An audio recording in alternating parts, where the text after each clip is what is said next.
Hello everybody. How's everybody doing tonight? Uh, Finally got an extension cord for mic, so I'm not tethered to just being like a foot or two away from my screen. Cool to see everybody got in here. Uh, who came to crash into the casino with Pete, me, and Melinda, and 4K, and everybody else? So, hey Pete, 4K. Oh, Deck, nice to see you here. Hey Melinda, how's it going? Ronald, how are you? Tethered, yeah. Well, I was, because this is actually a really great Sony lav mic Culture Dog turned me on to, but the cord is literally like barely a foot, maybe a foot and a half long. So makes trying to reach for anything really a chore. So, alrighty. 4K's never seen Casino 67. Well, hopefully we can induct you into the madness of Casino 67. Yeah, if the first time it's a very strange watch. Once you get to about the 10th or 15th time, a little switch flips in your head and you suddenly are like, this is the greatest thing ever. Uh, or maybe you should have to do a bunch of acid or something because it is totally a psychedelic acid trip. Um, let's see, Metro's in. Hey, Metro. Strictly Sega. Hey, man, how's it going? Jack says Casino Royale and Ants are the only movies I've seen with Woody Allen in the cast. Am I in trouble? Well, it depends on how big of a Woody Allen fan you are, I guess. Have my patented ginger ale here with me. I'm trying to do better on not getting so parched so fast. So indeed, Melinda, we do have, well, I do have some pickups. Surprising number of interesting ones, actually. It was, just nothing really special. And then just all of a sudden, I've been getting pretty lucky. I've tried to at least find one or two little interesting things before each live stream. But for this week, I didn't think I had anything, and then just all of a sudden yesterday, really found a couple in the local shop. So to go over those pretty quick. This is the one thing I grabbed off eBay because I found the second season, so I had to get the first season. So I grabbed the first season of Maverick, which has the same nice design and slipcover box as the second season that I found at one of the local shops a couple weeks ago. It's even got a nice slip-out book, and it's actually a nice, thick, sturdy case that holds all of the discs pretty well. So a much nicer casing for a DVD series release than what you usually get.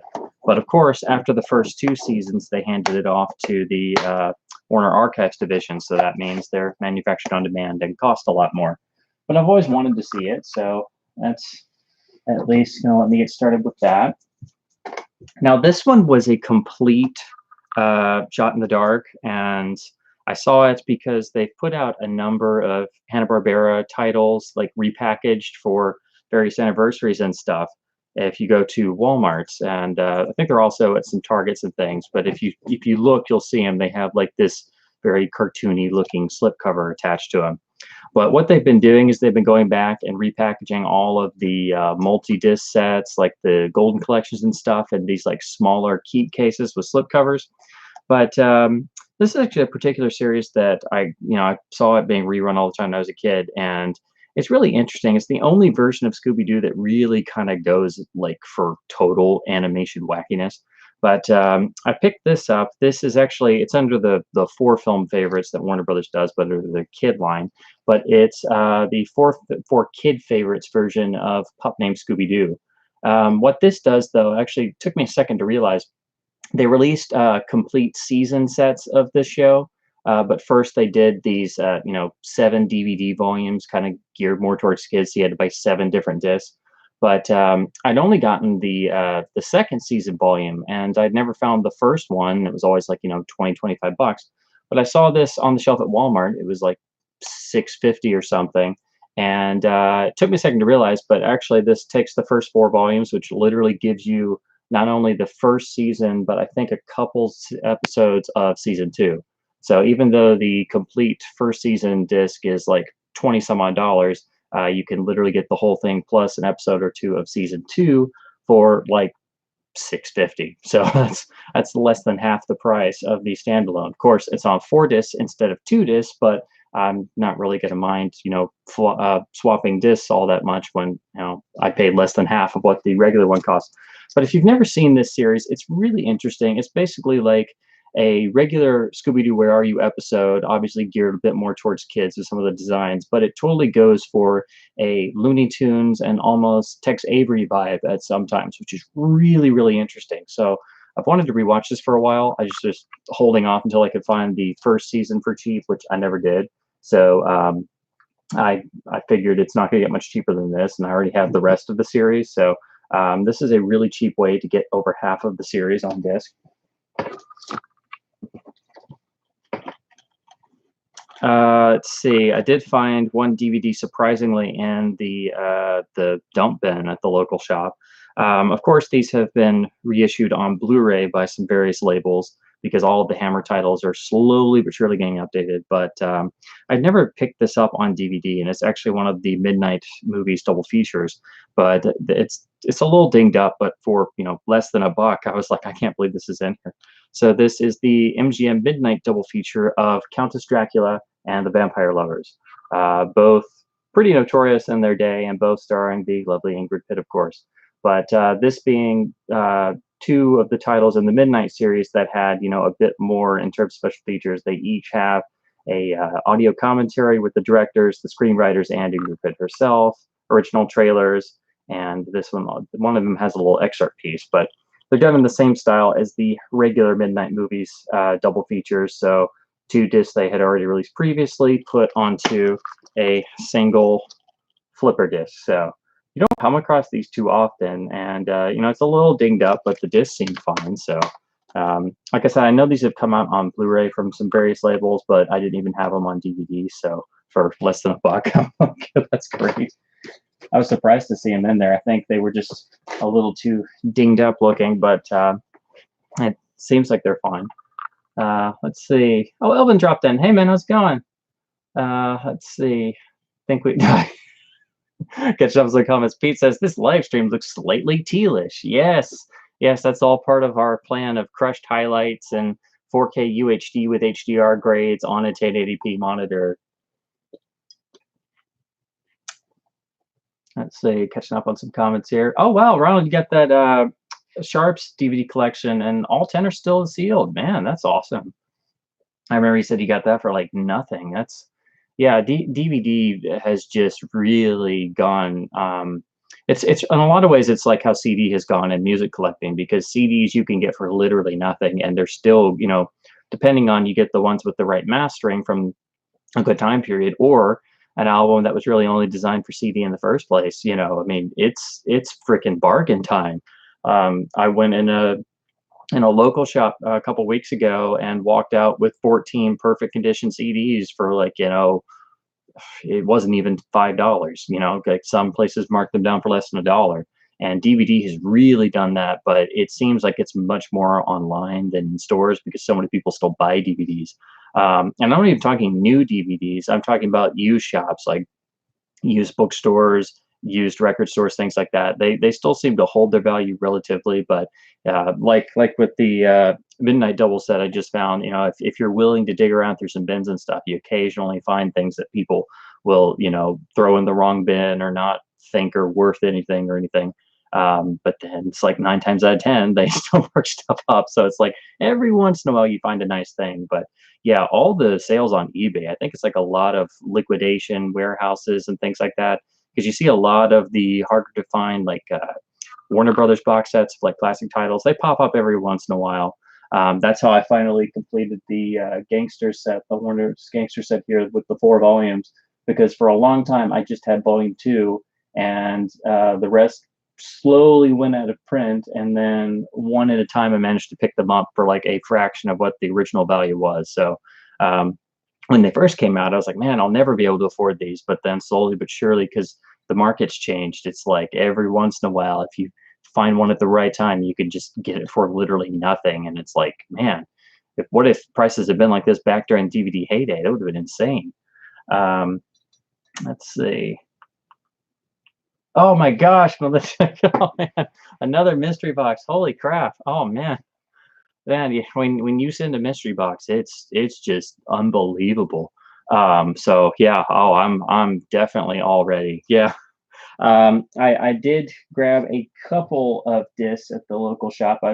I'm pretty much updated on my database page. I've got to add these in there. I'll be sure and get fully updated by the end tonight. But it's the same local shop. They have like a little one of those little plastic milk crates, essentially, of Laserdisc mixed in right next to all the 12-inch singles.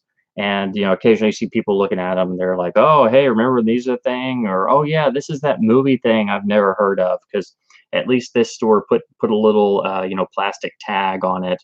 So there's one for all the 12-inch singles, and then there's this one for this little milk crate, and they actually printed the Laserdisc logo on it. And so there's like myself and maybe a handful of other people who ever looking at. But it's usually just some commons and things. They usually sell discs for like $1.99, which is perfect. Unfortunately, this last time I went through there, they had a couple commons for like $5 or more, and I'm like, whoa, that's that's not right. And those are common titles. But I flipped through, and then I was like, wait a minute, that's not a common disc. Holy crap! So this was an upgrade copy, so I'll probably be parting out my original. It's fine. It just has some stickers on the cover, and you don't see these for this cheap normally. So I picked up an upgrade of Saving Private Ryan, which was only $2.99. I couldn't believe it. So yeah, this is the first time I've ever seen one in the wild. My regular one I got from a group lot sale. I had to buy a couple discs just to get that one, and because it was a little dinged up, I got a big discount on it. But this is one of those iconic super late releases. Image put this out. It's a DreamWorks title, but it was all done by Image, and it carries the AC3 5.1 in addition to the ProLogic Matrix tracks. But I've watched this before, and it is a surprisingly good transfer, and has a really good AC3 track on it. Some people still swear they like the AC3 on here better than any other release.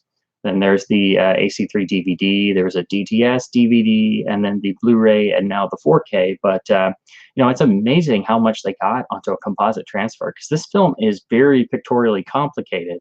And I don't know if watching it on a Laserdisc will ever give you the full experience, because it's still all being crammed down onto a composite signal. But it's really impressive, and it's not super expensive for a late release, because it isn't like Japanese exclusive or anything. But I was just surprised to see one of these in one of the bins. So this was an easy choice for an upgrade copy. So like I said, I think I'll be parting out my other one probably on the Facebook group or something. But yeah, big surprise. This is the big surprise of the week. So yeah, never expected to see one of those just hanging out in one of the store bins.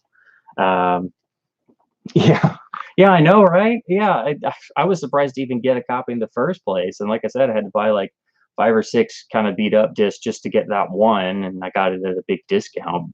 But yeah, I mean, usually it's regularly around $20 or so. It's not super expensive, but yeah. So I'm gonna probably post my other one pretty soon to get it to a needy home for Saving Private Ryan Laserdisc. I also picked up one I've heard has a really good picture transfer. I haven't seen this in a while. It's it's technically a Disney disc because it came out by Hollywood Pictures originally, but it's the Ridley Scott picture G.I. Jane, which also has an AC3 track. It's a little dinged up, but since this disc is not super common, it's not rare, but you don't see it all the time. But yeah, it was super cheap, and the original owner put the Dolby Digital sticker from the shrink wrap on the back, so that's pretty cool. And it's 3 sides, but I know some people on the group have said that this has remarkable picture and audio quality, so I really wanted to check this out. I think there's a early DVD, which is just like a port of this master. And then I think it finally came to Blu-ray with the standard Disney case, where it's got the silver like corner, or I don't know what you call it, that like swoosh corner thing. And I think it's got PCM audio on that, because most of those Disney discs do. They were all like catalog upgrades for things like this, The Rock, Crimson Tide, and stuff like that. But yeah, really been interested to check this out ever since I read the positive reviews. So that was pretty cool. Now these were just total. I had to have them because they were cheap. They don't pop up that often because everybody must love the Jean-Claude. So found the standard letterbox Universal Edition of Hard Target. Of course, this is the US R-rated cut and not the, you know, uncensored John Woo director's cut, which, as far as I know, has never officially been released on disc. I think there are some versions out there that have like have some additional scenes and stuff, but I don't think anybody's released it officially. I know there's some fan efforts that have tried to piece it back together, but this would probably be one that Arrow could do wonders with like maybe a 2-disc set with the R-rated and unrated cut. And of course, this was also an early DTS title, so of course it later got reissued with a DTS Laserdisc. So this is just the original standard, you know, Matrix PCM Dolby Surround disc, but it should still be pretty good, and the cover's awesome, even though it's in just the usual Universal style. But yeah, usually these discs will get snapped up pretty quick. So I've just been trying to find one because I wanted to rewatch it for some time and wanted to check out the Laserdisc version. And of course, the DTS version will elude me a long time. Same goes for this one. Same reasons, same history, same everything. So this is the standard Universal Time Cop release. Same spiel, letterbox jacket. Only has Dolby Stereo, PCM Matrix Surround, no DTS. That would come a couple years later, but it's got a pretty nice rear cover, and of course just single CLV disc, 2 sides, and this one, if you can see, actually gets the THX stamp. So that's pretty cool. You know, they signed their little, you know, 2-cent waiver to get the THX moniker on there. Of course, THX could make goofs just like anybody else, but hey, it's got THX on it. It must be cool. So yeah, anytime I can find cheap Jean-Claude or Arnold or any, you know, more, I guess for lack of a better word, classic 80s, 90s action material on Laserdisc before it gets snapped up, I'm like, okay, I'm in. I'm game. Let's see. Catch up on some comments. Whoa, had an explosion of comments. Oh wow, Metro has completed his Beast Wars Laserdisc collection. Wow. Man, I know that can't be easy because I'm sure a lot of that stuff is probably Japanese exclusive. And of course, anything animated is like a whole extra layer of difficulty in terms of collecting. It's just like it's like horror discs on steroids because you don't have just other animation collectors, but they printed less of them. And then they would be like only in Japan, or they'd be under the kids line, so they'd be more focused on VHS and stuff.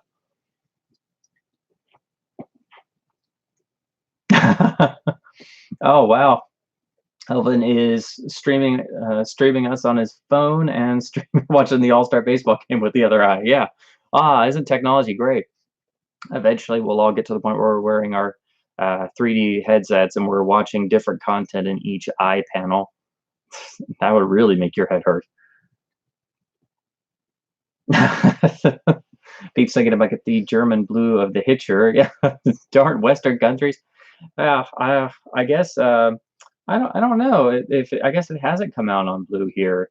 Yeah, there's so many titles that come out in France and Germany, most of all, and most of all, it's classic westerns and classic Hollywood material. Like I've seen so many classic film noirs, classic comedies, classic studio material, and especially classic westerns. Even if it's just, you know, the DVD master on a Blu-ray disc, you know, which is you know, higher resolution, but it's the old master. It gets put out on Blu-ray like lickety split over there. And then there's so many that have not even come out over here.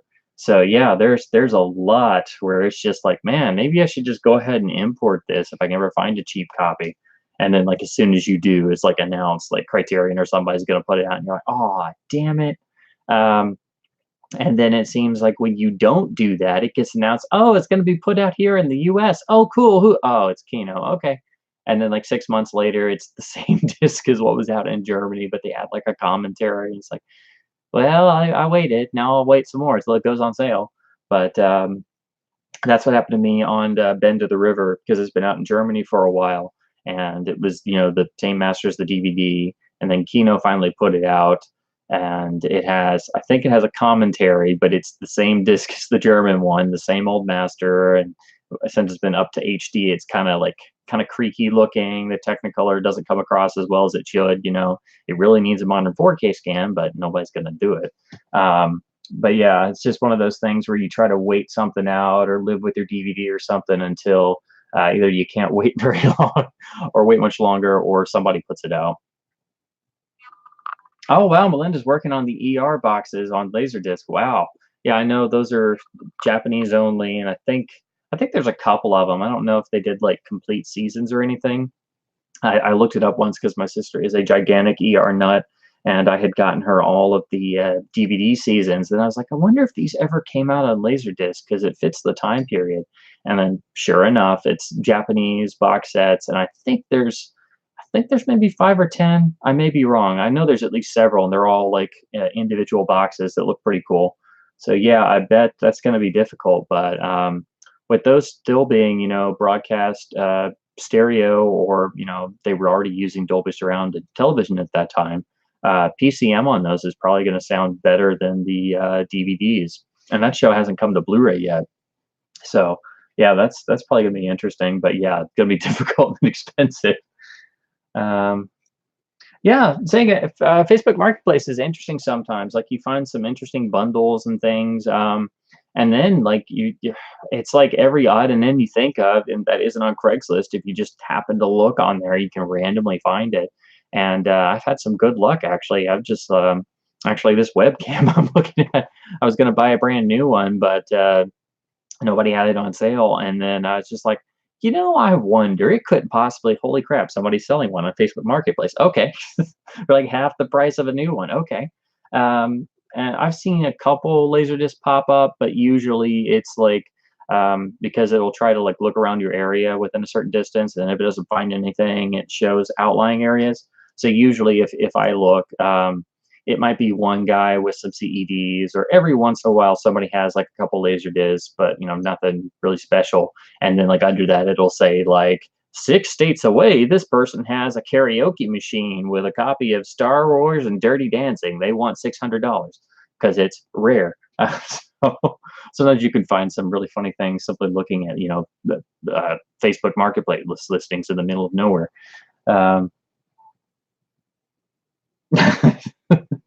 Metro's trying to get every last Transformers box set, and says I'll have grandchildren before I find this.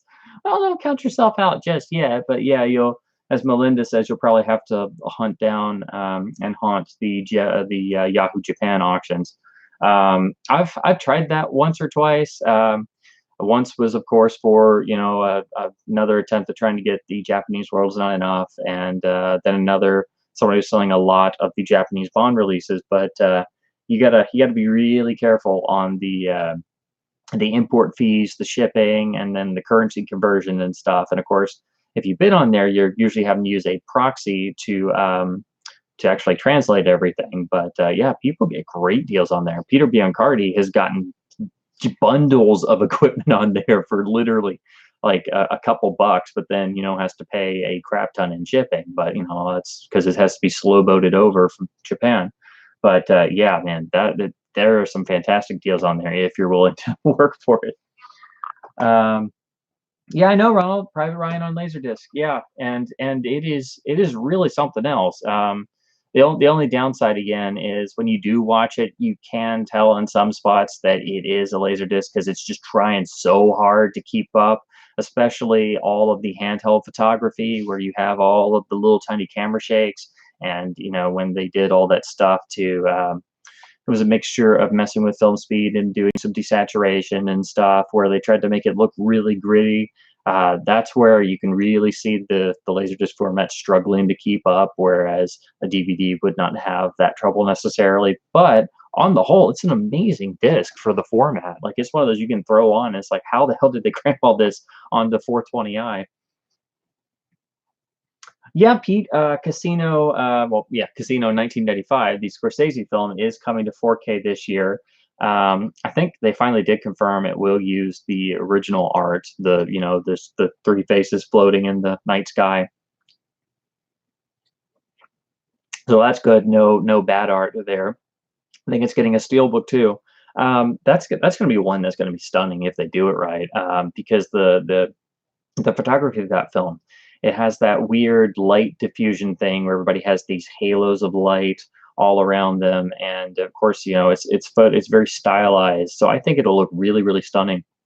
Of course, the Blu-ray is pretty decent, but that's just a recycle of the HD DVD master, and unfortunately has a little bit of DNR thrown on there. So that's one of those where the older HD DVD is technically better than the Blu-ray, and it's, you know, blocked to that particular format. But man, I think it could look really stunning. And Universal's been, you know, it seems like they're trying to do better, because they started out with, you know, that awful.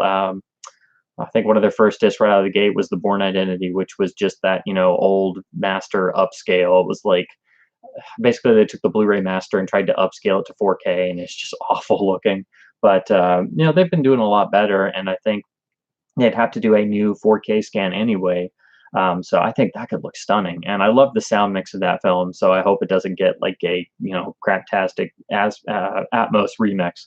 But yeah, I love Casino. I think it's really underrated, and I'm one of the few people that I hate how it gets compared to Goodfellas all the time, even though yes, you have returning production team, you have returning cast and crew, and it is a couple years later, but stylistically they're totally different. But if I had to choose between the two, even though it's admittedly not perfect, I would actually pick Casino every time, because it's bigger, more fun, it's sprawling, everybody's having fun, and it's like grand bloody opera in a lot of ways. So that's why I really love it. And Casino has Don Rickles and Goodfellas does not, so Casino wins for me. So I'm actually really excited to check that out when that hits. Yeah, I guess if they did another film of the ilk of G.I. Jane, or, you know, remade it, as they are wont to do with everything these days, they could put Ronda Rousey in there, or somebody else. But yeah, it's been a long time since I've seen it, so I'm kind of excited to go back. It's kind of from that period where Ridley Scott was doing a bunch of other things before bouncing back to the like big major time with Gladiator. There was one other thing I picked up that I wanted to show you guys. This is something I had heard of, but I hadn't realized that it actually has never been reprinted. So the only way to look at this series is to track down the original comic. And I don't really collect a lot of comics, but something just told me to just kind of flip through the local shop's bin of bargain comics, you know, where they're all, you know, 7 or 8 boxes, and they're all 50 cents or so. And I found, simply by accident, I had to go back because I was like, wait, am I seeing something? But I found, I believe this is, yes, issue 11 of the Comico Johnny Quest series. And they all carry different artwork styles. So this one is a very stylized, and they'll have wraparound covers. But yeah, this is issue 11. They did 31 issues, and then I think a couple specials. But these were originally the first couple issues, which were done by the creator Doug Wildey, and then a bunch of other writers came in and kind of carried it on. And then I think some of the covers of these were actually done by Dave Stevens, who was famous for creating The Rocketeer. But the artwork and the storytelling in these is just really, really well done. So this tale basically is all told from the point of view of Bandit. So that's a nice change of pace. And you know, I've heard that this is really the best way to have any real continuation of the series, because every other iteration from the 80s and onward really takes a lot of liberties and stuff. And I do kind of like some of those. I grew up when Real Adventures of Johnny Quest was running, and I've rewatched the first volume of that, and that was my first introduction to it. But it's definitely not, you know, the original Johnny Quest in terms of theme, thematics, and character. But I really want to find the rest of these now. So it's given me yet something else I need to collect. So like one down, 35 or 36 to go. But yeah, if you ever do find any of these, I would highly recommend them. The storytelling, the tone, and the artwork is just really spot on. And then they have these awesome vintage ads in them. And I think Doug Wildey actually drew a number of the covers for this series as well. So, of course, him being the series creator and the original artist and designer would make it very big and important for fans of the original show. But yeah, this is as close as it gets to the original show in tone that I've ever come across. So this is really awesome to find. Now I need to find the rest of them. It's not like I needed another rare thing to collect, right? All right, catching up. Yeah, I need to. I've been tempted, because everybody's always talked about the different Private Ryan audio tracks. If I can ever find, it says DVDs are getting so cheap. I always look for like early DTS disc with the full bit rate. So Private Ryan came out that way. So I've always looked for that one. And if I can find just the regular one for cheap, I have the Blu-ray as well. So I'd like to have the main different versions to finally do a comparison and at least check out the audio and see, you know, kind of get an idea of what everybody's talking about. Yeah, yeah, the older ones do have a more contrasty look, and yeah, sure enough, they did use some of the bleach bypass processing, especially on the opening Normandy sequence. Yeah, yeah, Pete, that's what I thought about. I've compared the Laserdisc and the Blu-ray before because those are the only two copies I have currently. They're pretty close. I didn't really notice a lot of difference. I don't know if people were talking about in terms of loudness or dynamics, but I didn't notice any real difference. I think the Blu-ray HDMA audio maybe sounded a tad fuller because it was lossless, but I just played it back over my sound system. I didn't really notice a whole lot of difference or anything, you know, once I tried to do like a level adjustment. But yeah, yeah, some people have always said the AC3LD is like the one to be. Excuse me. So I don't know. I figured I'd have to wait until I got to the DVD versions just to do like a once over everything. Dun, dun, dun, dun, dun. Okay, I get it, Pete. Yeah, I know a lot of people. If you bring up Goodfellas and Casino, some people, yeah, yeah, and like you're saying, like it borrows some of some similar concepts, but and I wouldn't say that it maybe recycles them. I think uh, it's like reworking along a similar tack. So it's like you could maybe call it a spiritual successor, just in a different locale, you know, but it's reusing all the same actors. I guess the closest cinematic principle, if you wanted to go there with similar actors, well, some of the same actors and the same director, is the Howard Hawks trilogy of. I always mix up the order, but I think it's Rio Bravo first, then Rio Lobo, and then wow, I'm totally blanking. It's totally at the tip of my tongue. And I see Mitchum's face, and I can't believe I'm blanking. But oh shoot, this is gonna bother me. So Rio Bravo, Rio Lobo, and oh shoot, man, I'm totally blanking. But anyway, the movie that was remade 3 times.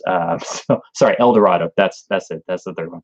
So yeah, where it's basically the same plot, the same story, and all 3 have John Wayne, and all 3 are directed by Howard Hawks. And even though they're the same story, technically in the same movie, they're wildly different in tone and style, and they were made over a period of, I don't know, like 15 years or so, 15, 20 years. But yeah, so that's if you had to compare it, I might say maybe it's sort of similar to that, but you know, I don't think anybody's ever been that blatant, basically remaking the same movie 3 times, all 3 with John Wayne. I still don't know how they got past with that one. I think maybe just people weren't paying attention. They forgot because, of course, it was pre-video. So you could get away with a lot more. So I think that about does it. Yeah, that's pretty much all the pickups for this week. So like I said, pretty much bone dry until like the past day or two. It's been just like, wow, some interesting stuff really popped up. So you know, it's kind of cool when you get lucky like that. Oh, Metro stepped out for a minute. Okay, yeah. That's always the trouble with doing these streams. You know, you try to hang on for a bit, but then you gotta drop out for a minute. I know it's difficult for me watching Culture Dog streams because they're usually while I'm still working, so I have to like catch 20 minutes here, 20 minutes there. Let's see. So I guess we can move on into the main topic of the night, unless anybody else has a couple last-minute questions or anything before we get into full casino mode. Not the 95 Scorsese casino, but the wacky one. So I guess what I'll do first is talk about some of the releases and such. I talked about this primarily in my last video of Bond soundtracks, and of course, this being an unofficial film, I just kind of throw it in there as well. But to just briefly mention again the importance of the score of Casino 67. the Burt Bacharach score with the Herb Alpert and the Tijuana Brass main theme. This is the original Cole Gems mono US LP, which some people really like the mono mix and some people prefer it to the stereo, but I don't know. Personally, I can't tell. I think it may be just a fold down of the stereo, but it uses the same cover design and everything. But yeah, the score for this film is an absolute masterwork. And of course, I talked about it all in my video, but the recording sessions for this score, the combination of musicians, they recorded, I believe it was in Germany, and then the tape they were using, the magnetic tape, and the levels they recorded at resulted in just one of the most staggeringly beautiful releases you'll ever hear. This is the stereo copy, and this one is really the one all the others are defined by. This thing just sounds amazing. This thing will go for top dollar among audiophile circles, and because the master tapes were eventually damaged, pretty much no release is able to match up to the quality level of this original LP, which is what makes it so valuable for a clean one. This one, the cover is pretty clean, but unfortunately the LP itself, I mean, it's much better than most, but it's still pretty noisy because it was pressed on the Cole Gems label, which is pretty notorious for having extraordinarily noisy vinyl. If you've ever looked at any original Monkees LPs, they are the same way. It's darn near impossible to find original 60s Cole Gem vinyl that's actually clean. So this is the best I've ever been able to come by, and it didn't cost me a lot because I picked it up in a used shop and tried to do some cleaning myself. But if you ever come across any of these, particularly the stereo copy, I definitely say you should pick it up. Because even in poor condition, this is still one of the best sounding recordings of all time. It's that good. It will literally, even if it's through a wall of noise, will just make your jaw drop. So that's another reason why this film, I think, is so iconic and still lasts, in spite of its madness, because the score is so vibrant and alive and just magical. So I will also show you guys. I think this is still in print. This is from, it's dated 2017, but it really came out like late 2017, early 2018. But this is the 50th Anniversary Reissue CD from Quartet Records. This is their second attempt at doing Casino Royale, and a bunch of different labels have done, you know, more audiophile versions. But this one is the closest I have come to the original 1967 LP. Like, it is stunningly close. And the mastering engineer, Chris Malone, did a lot of work to get this as good as they possibly could. And, you know, with the sources they had. They actually uncovered a digital master that was made right before the master tape was damaged. So this is primarily taken from that, for the soundtrack master. So it's the closest I've ever seen anybody sonically come to the original 1967 stereo pressing. And then, as you can see, there is a, see if I can get this to try and focus some. I don't know if it's gonna, well, I don't really think it's going to focus because it's too small. But what it does include, in addition to the complete stereo soundtrack, it includes the complete mono soundtrack, and then it also includes almost all of the film score, which was not included on the original soundtrack, including the other versions of "The Look of Love," the famous song from the film, the single version, which is different from the film version. So both of those are included here, in addition to the instrumental versions. And then all of the film cues are taken from the masters for the actual film soundtrack at MGM. And then the really cool part is at the very end, they actually found the master for the very rare single that's used for the end title, the "Have No Fear, Bond Is Here" song from the end titles. That was released as a 45 back in '67, and this has the very rare single version, which has, you know, been super difficult to find ever since. It is limited, though. This one says it's limited to 2,000 copies, but when I picked this up, it was still in print, and it only cost me about 20-25 bucks, which is nothing for a archive label release for soundtracks, because those can easily get up to 40 and 50 bucks due to the licensing costs. So again, I cannot recommend this highly enough. This has been better than every other CD version I've ever heard samples of or come across.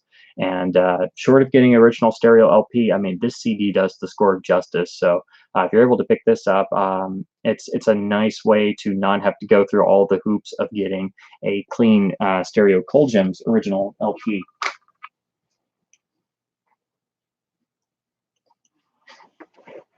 But yeah, I cannot praise the score highly enough. I think it's a lot of the accoutrements like that that make this film so interesting and make it, you know, more watchable and things, because you know, it's not the easiest of sell. But I've shown this film to people who are not Bond fans, or they don't like 60s comedies really. They don't really know about 60s spoofs or farces or anything. And surprisingly, it still plays. And in a lot of ways, it plays a lot better than similar films that kind of inspired it. So here is the one good Laserdisc. I forgot to pull out my pan and scan one, but this is the main one you need to talk about. This is the letterbox Casino Royale from Columbia. Of course, it is pressed by DADC, but this does not have any rot issues. I've had this copy for a couple years and never had any problems. Of course, it uses the famous iconic tattoo girl from the posters, but it's kind of squashed down onto the jacket, and then instead of having the white background like it originally did, they've gone for this blue collage of the main three. Well, I guess the main three people that would have been more well known in the early 90s: Peter Sellers, David Niven, and Woody Allen. Even though the cast for this film is probably the most stuffed cast of stars that it was ever assembled. So you could have done a whole sleeve collage of all the people that pop up in this film, even in the cameos. So the rear is pretty normal Columbia style artwork, some nice liner notes, but very, you know, tucked into the top with small font. And then you get your cast list here. The film's spread across 3 sides, with the finale and the battle in the casino itself in CAV. And it does include the original Casino Royale Fun Movement trailer at the end, and really gives you an idea about how the Columbia promotions department had to figure out how in the hell to sell this insane movie to people. So they came up with Casino Royale is too much for one James Bond, and joined the Casino Royale Fun Movement as if it was a giant event movie, which, you know, in a way it kind of was, but also, you know, said that way the ads themselves would not falsely sell this as a James Bond film, because it really diverges from even being a James Bond parody pretty quickly in. But I really like the Laserdisc. It has a good transfer. It was pretty much reused for the first DVD in terms of the master, and it has the original mono PCM, which is the best sounding release of the film, I'd argue. Eventually, MGM took over the rights and put it out on DVD. Of course, I guess they felt the original Tattoo Girl was perhaps a bit too risque for the DVD market. So as you can see, they've gone for this completely silhouetted version. But I have to say, I do kind of like this art. I guess the silhouette was done in a way to evoke the Maurice Binder famous, you know, silhouette girls of the official film title sequences. And you can see they give it this whole you know, psychedelic vibe, which carries on to the back cover. And this was the first time the film was presented with a 5.1 remix. This one does have the original mono still, thankfully. And again, it's the same master as the Laserdisc, so it's basically getting a spiffed up version of the Laserdisc. And the really nice bonus is they include the original 1954 television adaptation done for the CBS Climax series of Casino Royale, which is the only time it's been released to DVD officially. It is, if I'm remembering correctly, it's missing from the last minute or two, so it's not fully complete. But the only fully complete version, I think, was sold by the old company Spy Guys on VHS. But still, this is the best way to see that program if you're interested in it. And it's the only official release of it on DVD. And it does have a little featurette, which the information is covered on the newer featurettes on the reissue, but this one is exclusive to this DVD. So there's a number of reasons why this one you should still hold on to. But I usually just watch the Laserdisc because the mono is in PCM. But I still really like this DVD. And then it was later reissued as a 2-disc collector's edition set. And that went out of print pretty quickly because it was right at the dawn of the HD era. So then very quickly after that, they just reissued that 2-disc set on a single-disc Blu-ray, shown here, also under the collector's edition title. But the original tattooed lady is back in full tattooed glory, thank goodness. And it does include a audio commentary, which is a pretty good listen, and then the new documentary piece that basically rehashes the stuff that was on the last featurette. So it's basically the 2-disc DVD set distilled into one Blu-ray. Also includes the original trailer, the same one from the Laserdisc. But this one drops the original mono, unfortunately, and has a 5.1 lossless track. And even though this film did get a 70mm blow-up release, the production was so haphazard that the sound mix was, not necessarily what was on everybody's mind. So the 5.1 here, it just seems like the mono kind of spread around, but with some of the, stereo source music. So I'd say the mono is a lot better than the 5.1. But this is the only version you can find. It's okay. The Blu-ray is out of print, unfortunately, but it's still, you can pick it up for 10 or 15 bucks on eBay, unless you're dealing with somebody trying to scalp you on prices. But the HD Master is pretty good. But for this film being so colorful and eye-popping, it would make an amazing 4K disc, but I don't see that ever happening due to the lack of popularity for Casino Royale. So that's about the main video editions, because that's the last release that the film has gotten. DADC, Rot Lottery, yeah. I have to say, recently it hasn't been too bad. It seems like all of the titles they did for Criterion and then like classic films and stuff are usually pretty good. I know we talk about DADC all the time, but like when I got the Criterion Arsenic and Old Lace, I'm like, oh no, it's DADC. Is this going to make it all the way through? And it was fine. And Casino Royale is fine. So it's really only like the super bad ones that everybody knows about, like Air Force One and Eraser and some of the other ones, Batman Returns, the Close Encounter Special Edition, stuff like that.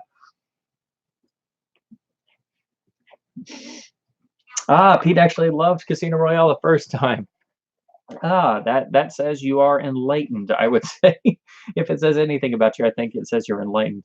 The first time I saw it, I was a very young child, and it was actually in a program of Bond films, and it had a special introduction, sort of in a TCM style. It wasn't on TCM. I think it may have actually been on the old original version of AMC when it was still American Movie Classics. And I can't remember who introduced it, but they were saying, it was a product of its time, and it was a Bond movie that wasn't a Bond movie. And I'm like, okay, I think I must have been maybe 7 or 8 at the time. And I knew that there was this one film, that was made in the 60s that was like unofficial. And I knew it was Casino Royale. And I was only like, I knew of the books and I hadn't gotten to read the books yet, but I knew it was the one of the first books. I didn't know yet it was the first book, but and I sat there and I'm watching this and I just didn't know what was going on. And I was so confused. I'm like, this is not a Bond film. What is this? What am I watching? But I think it does play much better when you're older when you see it, because it is designed for an older crowd. Ostensibly it was designed for, like, well, for lack of a better term, the university crowd or the hip crowd of the late 60s. Because there's tons of stuff in this film that is not really what a general audience was going to expect or get. You get halfway through a film that's supposed to be a James Bond spoof, and we get to an entire sequence that is a blisteringly funny, spot-on parody of German Expressionism. And it's like, where did this come from? And then that's right after the film had segued into a whole classic-style Hollywood big stage musical number set in the Far East. So, yeah, and then, the end climax has a flying saucer land in Trafalgar Square. I mean, this film does not make any sense. Oh wow, Dex saw it as a kid and loved it. Okay. Yeah, I mean, I just didn't know what to make of it the first time. I was like, "What is this thing?" So I definitely think it helps if you know some of the history of it, but I think if you see it at the right age, I think it still plays remarkably well. Charles K. Feldman, of course, was inspired to do this after the success of What's New Pussycat, which, although it doesn't go quite into the stratosphere of insanity that Casino Royale does, it's sort of, the jumping off point. The film builds up to a big kind of slapstick blow up at the end, like Casino does. And it was hugely successful. It had both Peter Sellers and Woody Allen in it. So I think that was sort of the impetus because Charles Feldman had the rights to Casino Royale and wasn't able to come to terms with Broccoli and Saltzman to make it an official film in the way that they had done on Thunderball with Kevin McClory to make the 1965 film. So I guess I should talk about that a little bit on how all that happened. And of course, it's extremely convoluted, not as much as the Thunderball story, of course, but basically what it boils down to is Fleming had sold the rights to Casino Royale separately from the rest of the novels, and those ended up with Gregory Ratoff, who, when he passed on, he passed the rights to Charles K. Feldman, who was one of the biggest agents in Hollywood at the time. And Cubby, he had actually known Cubby Broccoli professionally, so they were friends, and Feldman was basically connected to almost anybody and everybody. And so everybody basically considered him a friend and, a real gentleman of sorts. Um, so basically, Feldman wanted to try and do something with the Casino Royale property. But of course, with the official series going, he couldn't get a deal anywhere because nobody wanted to go up against the success of the official films. And when he went to Broccoli and Saltzman to try and make a deal, he asked for some like really big figure. I think it was like he wanted like 70 cents on every dollar of profit, which is just was not workable. So they basically said, okay, well, you just go make your movie and good luck. So eventually he decided, well, I can make it serious and I can do everything, but I can't get Sean Connery because he's in the official series. So that's what led him along the path of eventually deciding to make it just a giant spoof film. And that would follow in the wake of the success of the film he had produced previously, What's New Pussycat, and also follow in the success of films like the first two in the Pink Panther series, The Pink Panther and A Shot in the Dark, and other comedies Peter Sellers had been in that were successful in the 60s. And also, there were a lot of star vehicle comedies of that decade as well, in addition to the big elaborate costume films with comedic elements. So it was very. I think it was a smart decision since you couldn't outdo the official series. And since everybody else and their brother was attempting to have a spy movie or TV series because it was right at the peak of the spy craze. So in a way, it's also following in the ilk of Fox's Flint films. It's also following in the wake of the Matt Helm films, which both those had a more overtly comedic emphasis to them. So, but this film basically takes all of that, and and if you could put it in a giant hot air balloon and send it into the stratosphere, it does that, and it does that on steroids. The problem where all this arose really is the fact that the film is credited to 5 different directors and had probably at least 40 or 50 uncredited writers. The production was notoriously off the wall, off kilter, and just kept spiraling out of control. It eventually wound up costing Columbia Pictures $17 million to produce in 1967. And I don't know, I can't remember the official, I don't know what the actual inflation would be, but it is a massive amount that even though the film was actually successful, it really was not a big profit maker because the budget was so high. It was practically, I can't remember if it's the same or even more than the budget of You Only Live Twice, which of course features the $1 million Ken Adam legendary volcano crater set, which was built on the back of Pinewood, which of course very famously at the time cost $1 million to build. But basically, a lot of the problems really got, what really started the chain and started the ball rolling was when Peter Sellers eventually walked off the production. Peter Sellers was, notoriously not the easiest person to work with, and this was at a point in his life where he had a lot of personal issues going on. It was shortly after his almost fatal heart attack that happened in 1964, so he wasn't in really the best of health either. And you know, he was not always the easiest of people to work with. So eventually, he walked off of the film, and that meant that, of course, you know, he and Orson Welles are never shown in the same shot in the casino sequence because Sellers refused to shoot with Welles. And it's now been kind of deduced that Sellers was just extremely nervous, and that fed into a lot of his personal issues. So eventually he walked off the entire film, which meant that the star of the film had essentially left and caused this gigantic hole. So what happened was they started hiring different directors who would then get fired, and then they were like, okay, we're going to have different directors shoot different sequences so we can go 5 times as fast because it's just like having a second unit. This was Charles K. Feldman's big idea on how to save money and time. Of course, Feldman was a great agent, but he was not really a full-on movie producer. He never went to the set of Casino Royale, for example. Um, so he had a lot of great ideas, and he knew a lot of people, and he was continually getting people to drop by and do cameos, or to be in the film, or to write on the film, or he would convince people to come in and be the next director. But basically, this just set everything up to keep this ball of just madness rolling. And then eventually, the budget had spiraled to a point where they literally had to just basically cut it off in a lot of ways. And it basically fell to using the characters played by Ursula Andress and David Niven to sort of make a through line to make some semblance of sense out of this.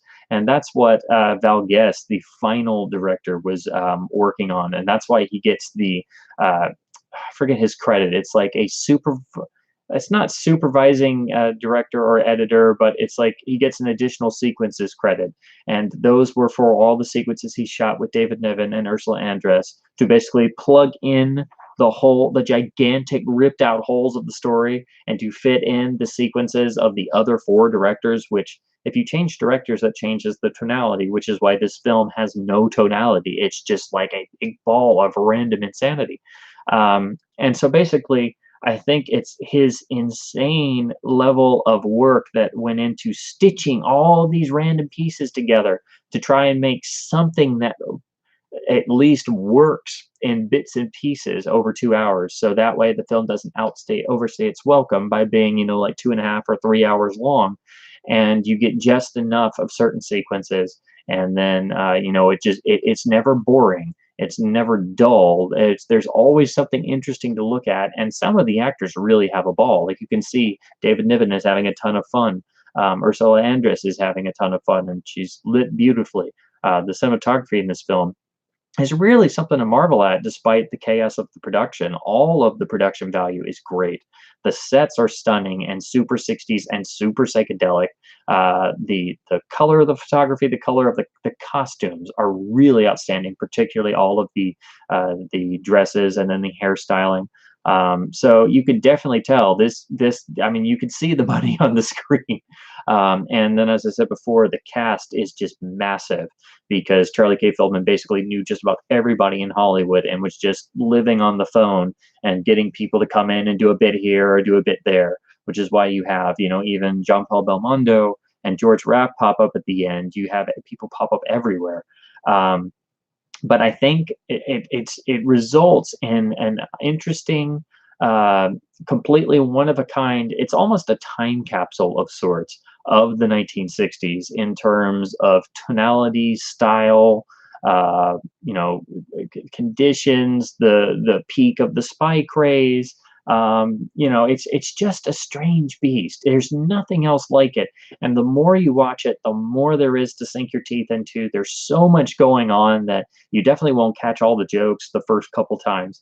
And you know, there's a ton of jokes directed at the actual official Bond series and none of them are done in a way that's mean or mean-spirited or demeaning, and they're mostly diabolically funny. This is a film that can alternate between having slapstick and go right into a scene of pure, scathing political satire that's also hysterical.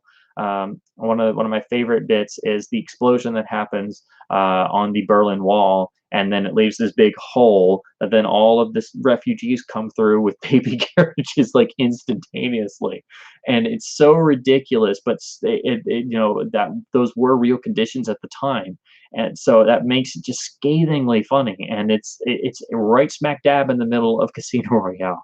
This is a film that beggars belief, and I really wish more people would see it because I think it actually plays a lot better than even some of the more venerated comedies of the '60s. I think it fits in a strange way. It fits in with a lot of the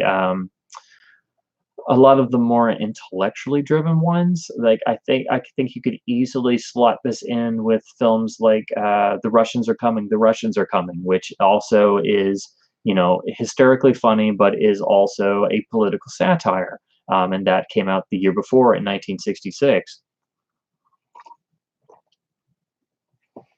Oh, cool. Got some comments. Yeah, and that's the thing, Pete. You're right. It's just plain fun. It's fun in a way that's indescribable. It's a film that culminates in David Niven having a ball fighting random dudes in a casino right next to a trained seal clapping its flippers. I mean, it's a film where uh, the evil plot to destroy the world is being perpetrated by Woody Allen. It's a film that parodies everything under the sun, and it's a film that opens with two dudes and a pissoir in the middle of France in front of a group of singing school children. I mean, it makes no sense. Um, Oh man, yeah, and the more you think about it, every scene has some just insane, wacky thing going on. And even if, you know, a particular scene, maybe the joke is a little too obvious, or it kind of falls flat, or, you know, it just doesn't feel like you're very interested, you can't get bored because you're too busy looking at, you know, somebody's costume or the vivid color of the set or somebody's performance. Like, I'll admit, I think a lot of people get thrown by the opening John Huston sequence when Sir James Bond goes back to the ancestral home of M, and he's being wined and dined by the female Smersh agents, and they're going on and on about the Scottish traditions and stuff. And I think that's where a lot of people maybe get thrown at the first time they see it, because, as I said before, I've introduced a lot of people to this film just to see their reactions. And that's where I can kind of see some people get kind of like looking around like, what? But then you start looking at David Niven's face and his reactions, which are just pure gold, and just the way the thing's carried off. It's just it's so charged with like manic, insane energy that even if maybe it feels like it's slowing down here and there, then you go right smack dab into something like the driverless milk float loaded with explosives chase. You know, it's like, who does that? Um, no, Melinda, that's the you're thinking of the 007 stage that burned during Legend. Originally, I was talking about the volcano set for You Only Live Twice, which they literally just built on the back lot, and then they had to tear it down when it was done. And then 10 years later, on The Spy Who Loved Me, Ken Adam was like, you know, I don't want to have to build that giant thing and then just have it go to waste and tear it back down. So that's when they built the 007 soundstage, which was built to house the supertanker set for The Spy Who Loved Me, with the three giant nuclear submarines and the water tank. But they built it inside of a giant soundstage, which then was the largest stage in the world. So then that way they wouldn't just have to tear it down again, and other people could use it. So that's what burned down when Legend was using it. And then they rebuilt it for A View to a Kill in the main strike mindset. And then it's burned down again and been rebuilt again. But yeah, that's what that is. And I don't know if it was on the exact same spot as the volcano base, but it was, you know, obviously at the same studio, and it was the same idea. But this time they're like, let's make sure we just put it inside of a stage, so we at least have a big stage and we don't have to build something over again. And then woe be the fact that they then had to build it after it burned. So, um, yeah, yeah, Pete. Casino. I mean, I was happy it got a Blu-ray, But yeah, it's like MGM has just let it kind of just float off like they've done a number of other films. So I've been hoping that, somebody might license it. I thought somebody would license Never Say Never Again at some point. So I'm thinking either when they do the eventual 4K catalog release of the official series, we might see something, and maybe that's what they're waiting for, or it's going to take somebody actually licensing them, somebody like an Arrow or Indicator or somebody. I don't know if they would ever do 4K for them. I'm sure what they probably do is just license out the 1080p transfer, which is admittedly, pretty good. And then maybe add a bunch of new extras, because you could write a book about this film. Somebody has actually. I've been wanting to get a copy and read it. It's on Amazon. It's The Making of Casino Royale, and doesn't really have a lot of reviews or anything. So I've just been meaning to check it out for a while. But I think it's I think it's actually published by somebody. I don't think it's a self-published book, but that's the only book there is specifically about Casino 67. But the more you dig into this film, it is just this hundreds of anecdotes about the stars and what went on, and some of this has gone over in the official stuff. A number of these are told in the commentary, which is really good. So yeah, it's just a really, really interesting film. And like I said, it's a total time capsule.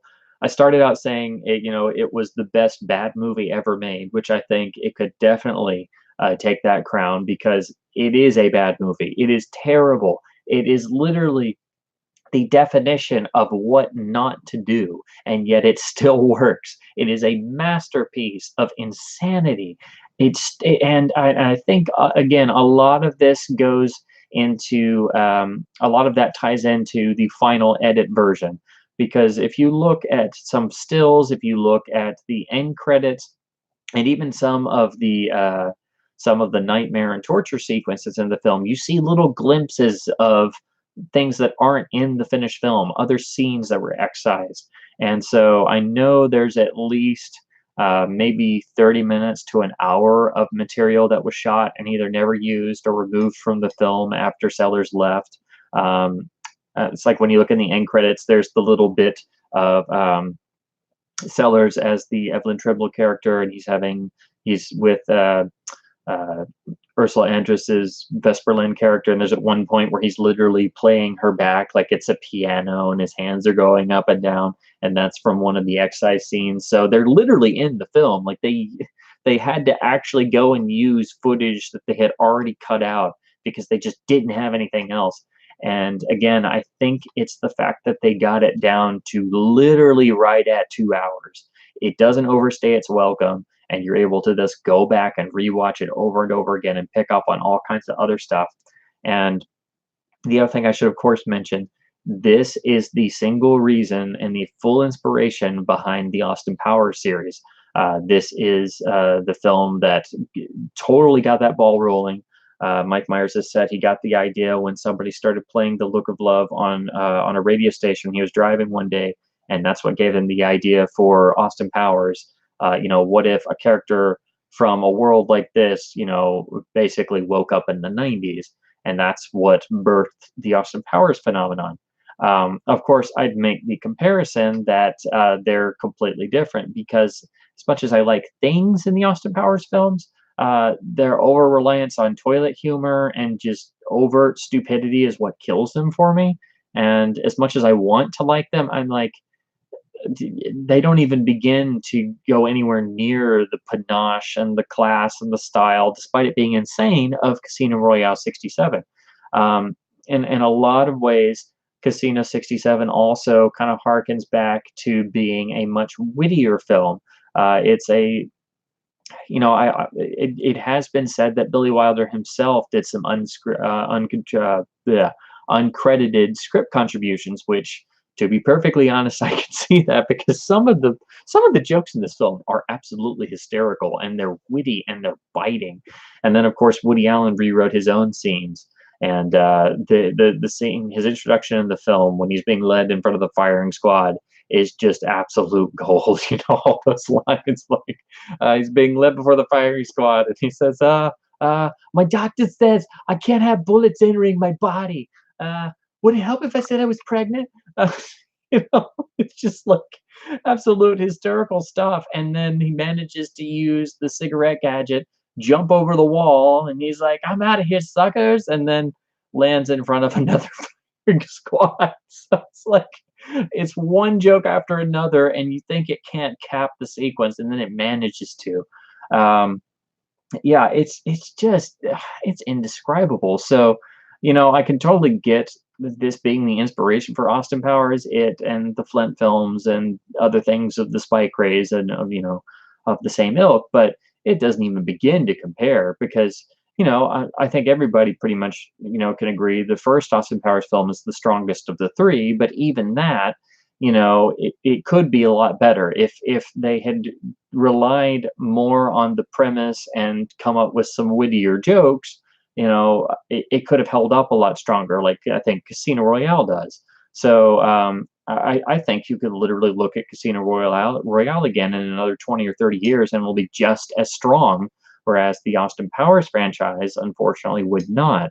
And I think that's the primary reason why they've never done a fourth one. If they ever do, I would hope it would be a lot more like Casino Royale and have less of the stupid humor that the first three did.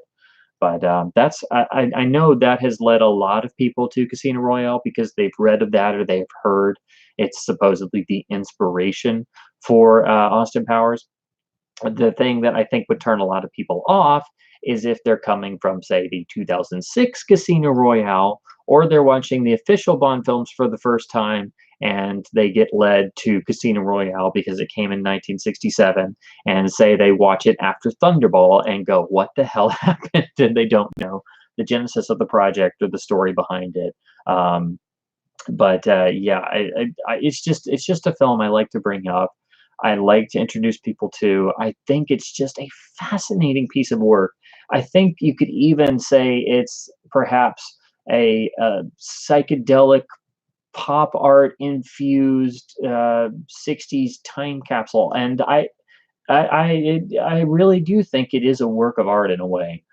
Even if it's a work of madness, even if it's a complete madcap psychedelic work of art, I think it's a work of art nonetheless, and I think that's why it stood the test of time. And again, you have such beautiful production value, such beautiful photography, and this absolutely gorgeous, whimsical, lively, vibrant score. And again, it doesn't just stick as a James Bond parody. There are James Bond jokes scattered throughout, but it doesn't stay with that. It'll parody anything. It parodies commercials, German expressionism, uh, Indian gurus, and the whole 60s element of going to the Far East to study spiritualism. It mocks everything. And it even mixes up witty jokes and slapstick jokes. Even the bit at the end when they call for the police and literally put in a clip of the Keystone Cops themselves, which is just totally out of place. But it fits the total bonkers ending. And I don't know if another film has an ending that is as bonkers as Casino Royale 67. I mean, it still beggars belief all the stuff that is going on there, uh, from the Indian paratroopers to the dancing to the seal, to the clapping seal, to the roulette wheel that suddenly starts spraying laughing gas. I mean, it just defies all logic. And that also leads me to point out that one of the original writers was, of course, the I don't really know what term you'd use to describe them, so I'll just say Terry Southern was one of the original writers, and of course was most famous for his literature and for writing Doctor Strangelove. And I think if anything, that's what originally gave the complete wild edge to Casino Royale, was the fact that it was originally being written by Terry Southern of all people.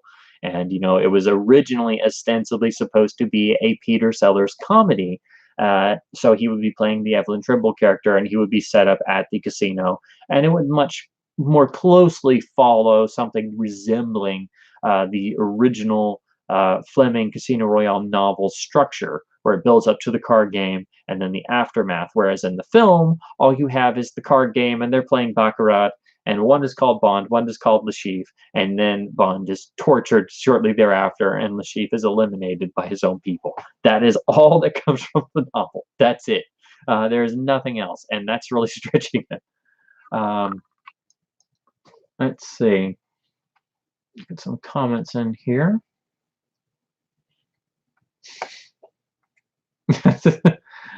Christopher, hey man, how's it going? Uh, yeah, Woody Allen has said, you're right, Woody Allen has said before, he came over and was supposed to be there for like a week or two, wound up being there for like 6 months while this thing kept going because they might need him, and he was just stuck around waiting and on salary. The film's commentary even mentions, I think the most damning thing was in the model shop of the studio, somebody came in once and there was a guy working on a really detailed model. And he goes, "Oh, well, what are you working on?" He says, "Oh, this is for Casino Royale." And the other guy goes, "Wait, you mean Casino Royale, right?" He goes, "Yeah." Uh, well, that movie's in the theaters right now. It's been out for like a month. And the dude's like, "What? I'm supposed to finish this model. I got to take it back to the stage." So the chain of command had died down so much that there was this guy still working on a model in the studio for the film, still on salary, still getting his paycheck, and the film had been in theaters for at least a week or two already, if not a month. So that shows you just the level of how nuts this had gone. So I think it's a miracle it was ever released. I think it's a miracle it at least made its money back and was at least somewhat successful. It did have a pretty decent reception actually in 1967 because I would have thought most people would have rioted in the theaters because they thought they were just getting a Bond film, and they walk into this and they go, "What happened?" But a lot of critics seemed to like it, and a lot of the public actually, the general audiences, it seemed to go over pretty well, and it was in, I do believe it was in the top 10 grossers in the U.S. for 1967. So, it didn't. Of course, You Only Live Twice came out a couple months later, and Cubby Broccoli and others always felt that the box office for You Only Live Twice got hurt by Casino Royale beating it by a couple months, but I don't think it did all too much because I think people were aware enough that it was a spoof film and a comedy film. And I know that both trailers for both films did play in theaters, and of course the You Only Live Twice trailers, were heavily promoting that Sean Connery was James Bond, and it showed a brief flash of the epic interior of Ken Adams' volcano set. So it was very bold, but it was very distinctively different from "Join the Casino Royale fun movement," as the Columbia department put on all the trailers. I think the reason why You Only Live Twice did less business was because this was at the end and of the spy craze, and it was really starting to fade off. Thunderball was really the peak of it, and by late, December '67, I think people were starting to get over it. And so I think that hurt the box office of You Only Live Twice more than Casino Royale did, because I think they were spread apart enough. I don't think that enough people saw that and were like, okay, I don't need to go see the other one or whatever. Because, of course, at that time, choices were much more limited in terms of what you had. So I think people would still have been as willing to see the actual Bond film when it came out in December.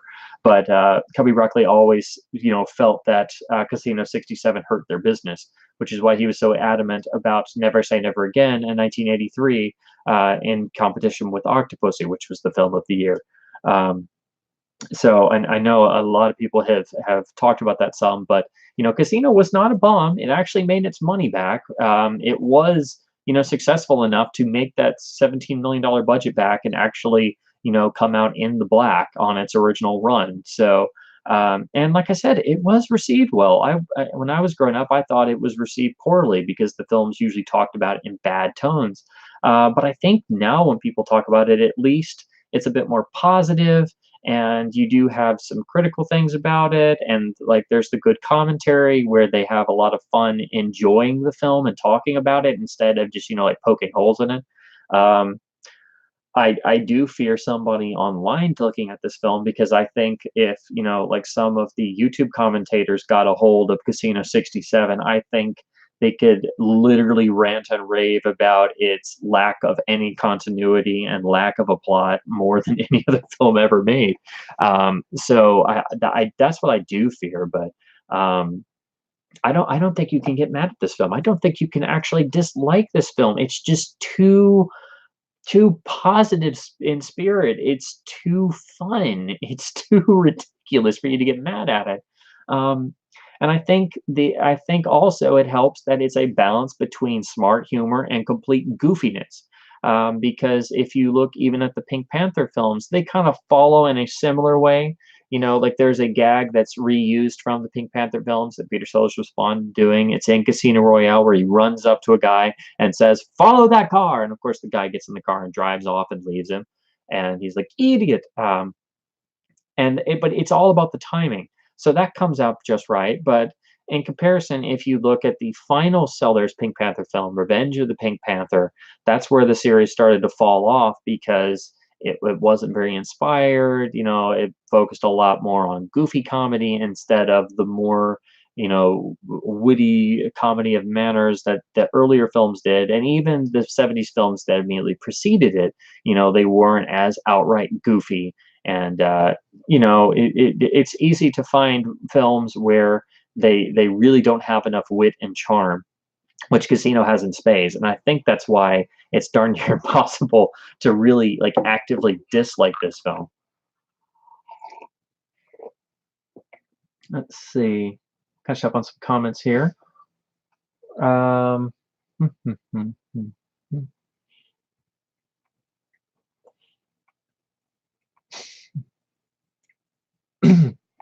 Yeah, I think that's a good point, Pete. Pete's talking about you know, the fact that Casino 67 is it's a parody in a way, and it's also got great satirical content. So objectively, it actually adds up to more than all of its innate problems. Uh, and then there's stuff like I'll admit there was one spot that always puzzled me, and I didn't get it at first. And then it wasn't really until actually, I think it was the commentary. I was listening to the commentary, and they pointed it out, and then it finally made sense. But that was after I'd seen the film at least 5 or 6 times by that point. But it's during the iconic seduction scene where Ursula's got Peter Sellers, and they have the rotating circular bed, which of course pops up in Austin Powers as well, which is exactly where they got it from. But if you look, there's a point where Ursula is cavorting on the bed in slow motion, and Peter Sellers is overdoing push-ups, and they're having this conversation, and it totally breaks cinematic law because it's cutting between physical action and slow motion, but they're carrying on a real-time conversation. And so that scene always perplexed me as a kid. And then every time I rewatched the film, I was like, what exactly are they doing here? And then the commentators pointed out that it was actually an intellectual joke about the differing viewpoints of the sexes in regards to the actual act of making love, where males are supposed to view it as nothing but physical hard labor, hence Peter Sellers is doing push-ups, and females are supposed to have this over romanticized view of you know, romanticism and stuff. So she's in slow motion throwing around flower petals. So it's like, that is so far beyond what a 1967 audience would be thinking. Everybody had to be confused at that point. But that's just one particular moment. It took me forever to even figure out what they were going after. And then another one, which has never been explained, and I don't think you can explain it. In the end, when they're walking around the complex of Dr. Noah, and you know, everything's exploding, and they have to get out, they can't figure out the way out, so they see Frankenstein's creature walking around, and they ask him for directions. So it's like, well, there's where Frankenstein's creature turned up after the Abbott and Costello films. He's been in Dr. Noah's lab all these years. Okay. So yeah, it is just it defies all logic, and you can watch it another 15 times and find something new or wacky that you hadn't noticed before. Oh, hey, video connoisseur. Thanks for dropping in. Yeah, I did mention that a little bit earlier, but yeah, it's really kind of complicated. Peter Sellers and Orson Welles did not get on very well. And Peter Sellers had actually been pushing for Welles to be cast and was really, you know, excited to meet him and everything. And, you know, apparently and this is just from all the things I've read and tried to piece together. But basically, uh, Peter Sellers was not very good with authority figures and not very good with people of high stature. And again, he was not in the in the best place in his personal life, nor was his health. So at this time, this was at the point they were trying to shoot the casino sequences, was when he was literally just pretty much not behaving well at all. And this is right before the time he just walked off the film entirely. But he essentially refused to work with Wells, or refused to be on the set with him at any given time. And Wells didn't react well to Sellers being essentially completely unprofessional. So he was like, "This is ridiculous." So I don't think it was necessarily the fact that they ostensibly hated each other, because I do know after this film they actually did become quite good friends. So that they were pretty good acquaintances. A couple years after Casino Royale. So I don't know if it's necessarily that they hated each other, but I think it was at the apex of Peter Sellers having all of his personal issues, which eventually led him to just literally leave the film in the middle of production. Um, so that's why if you look at that scene, they are never in the same shot. There's a couple shots of the build up where you see them coming in. Those would have been the first shots they'd have done, the master shots. But outside of that, every other shot is a cutaway. Every shot, they're on opposite ends of the table. They're not in the same shot at all because they were never in the same room. So basically, Sellers would do his thing and then leave, and then Wells and everybody else would have to shoot the reverses and everything. And I know Orson was doing his magic stuff and he was enjoying doing that, but I also kind of wonder if they maybe added a bit more of the magic to add more to the scene, because Sellers was no longer there, so they had to have something. So it's like, I guess somebody just asked Orson, "Hey, can we do another like magic trick or something? Because Peter's been gone. Like we gotta have something." Um, so yeah, it does kind of make the overall I mean, I guess if you really looked at it, like, from an editor's perspective, you could definitely see that. But I actually think that whole scene plays very well, even though, it's not the central focus of the film, even though it is the focus of the novel. You do at least get some of the inherent drama that's from the novel, and you get some idea of the importance of the card game. And of course, Wells is so great that you totally wish he had actually been able to play Lashif or another villain in the series officially and done it straight, much as Peter Lorre played Lashif in the 1954 TV adaptation and is, of course, excellent. And the best part of a, rather dull television adaptation, which, really shows its limitations. So, with both cases of the first two Lashifs, it's like, what if they had been able to play in like a legitimate version of this same story as the same character? Um, but I think Orson had fun with it. But of course, outside of the fact that nobody could do their job since Peter refused to work with everybody and then just left.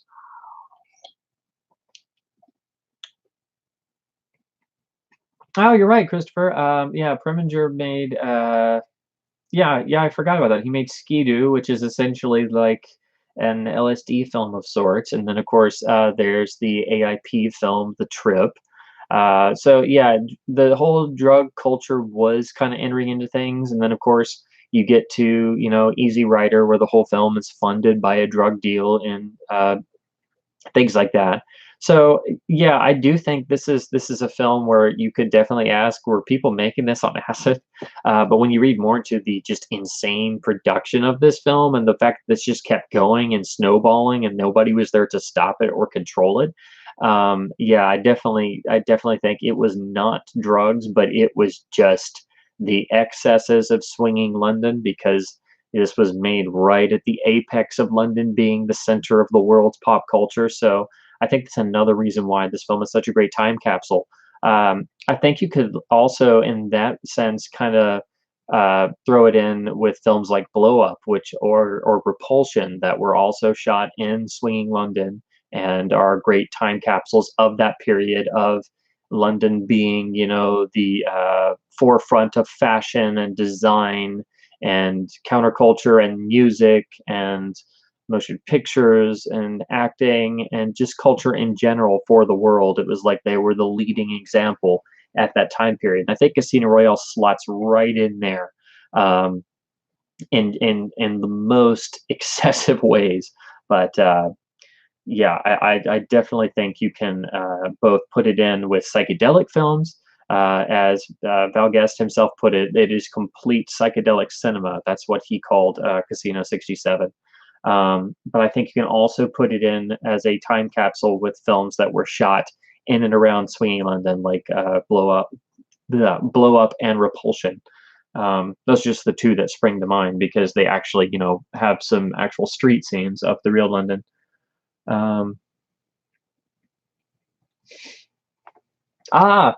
Yeah, Connoisseur, I did talk about the Casino LP at first, but I mean, you can find them sometimes, but it's condition that will really kill you, because they're Uncle Jim's vinyl and it's super noisy. But the sound quality of the recording is just, again, guys, like, I cannot stress this enough. I am not exaggerating. This is one of the finest sounding recordings ever made. But it's extraordinarily difficult to find clean copies, and audiophiles pay a ton of money for good copies. So even if you do find one, regardless of condition, I definitely highly recommend it. But to save time and effort, again, I don't know if this has gone out of print yet, but if it hasn't, definitely pick up the Quartet Records reissue from late 2017. This thing is amazing, and again, the closest I have ever come to anything matching the original stereo LP. This thing is stunning and has almost all of the film cues on here in true mono, and it's better than any other CD release that I've ever seen. So, again, this Quartet Records release is just essential. But that is until you find a clean Colchim stereo LP, because I used to see them before I collected records. I didn't know anything about the importance of it. But I haven't really seen a whole lot in record shops, actually. And usually when I do, most actually know of the importance and have marked them up regardless of condition. So I got my stereo one a couple years ago. It's like, probably, if I had to grade it, it's like maybe a very good or very good minus. You know, it's not perfect, but I only paid, like, you know, $5 or $6 for it. Whereas now most stores will probably charge like 10 or 15 bucks. That is if they know of its importance. But the reason why the vinyl is so important is because the master tape got damaged. And what makes the Quartet release so great is that they found a digital safety master made before that the master tape got damaged. So that's why these CDs sound so good. So again, that's why I highly recommend it.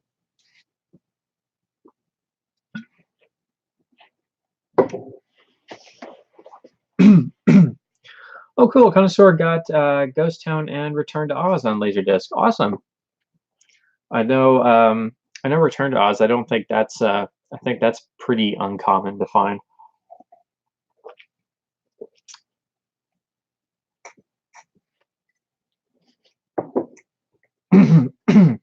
I gotta say, I'm happy to see so many positive responses to Casino. That just makes me happy. I'm always afraid somebody's just really gonna hate it, but I have to say, every time I've shown it to people, every time I've suggested people watch it, you know, it usually gets a pretty positive response. So that's led me to really, you know, finally just say, you know what, this is a great film. It really is. It has no business being, but it manages it. It's a complete work of insanity, and don't try to question it. Don't expect any logic, but it just frickin' works.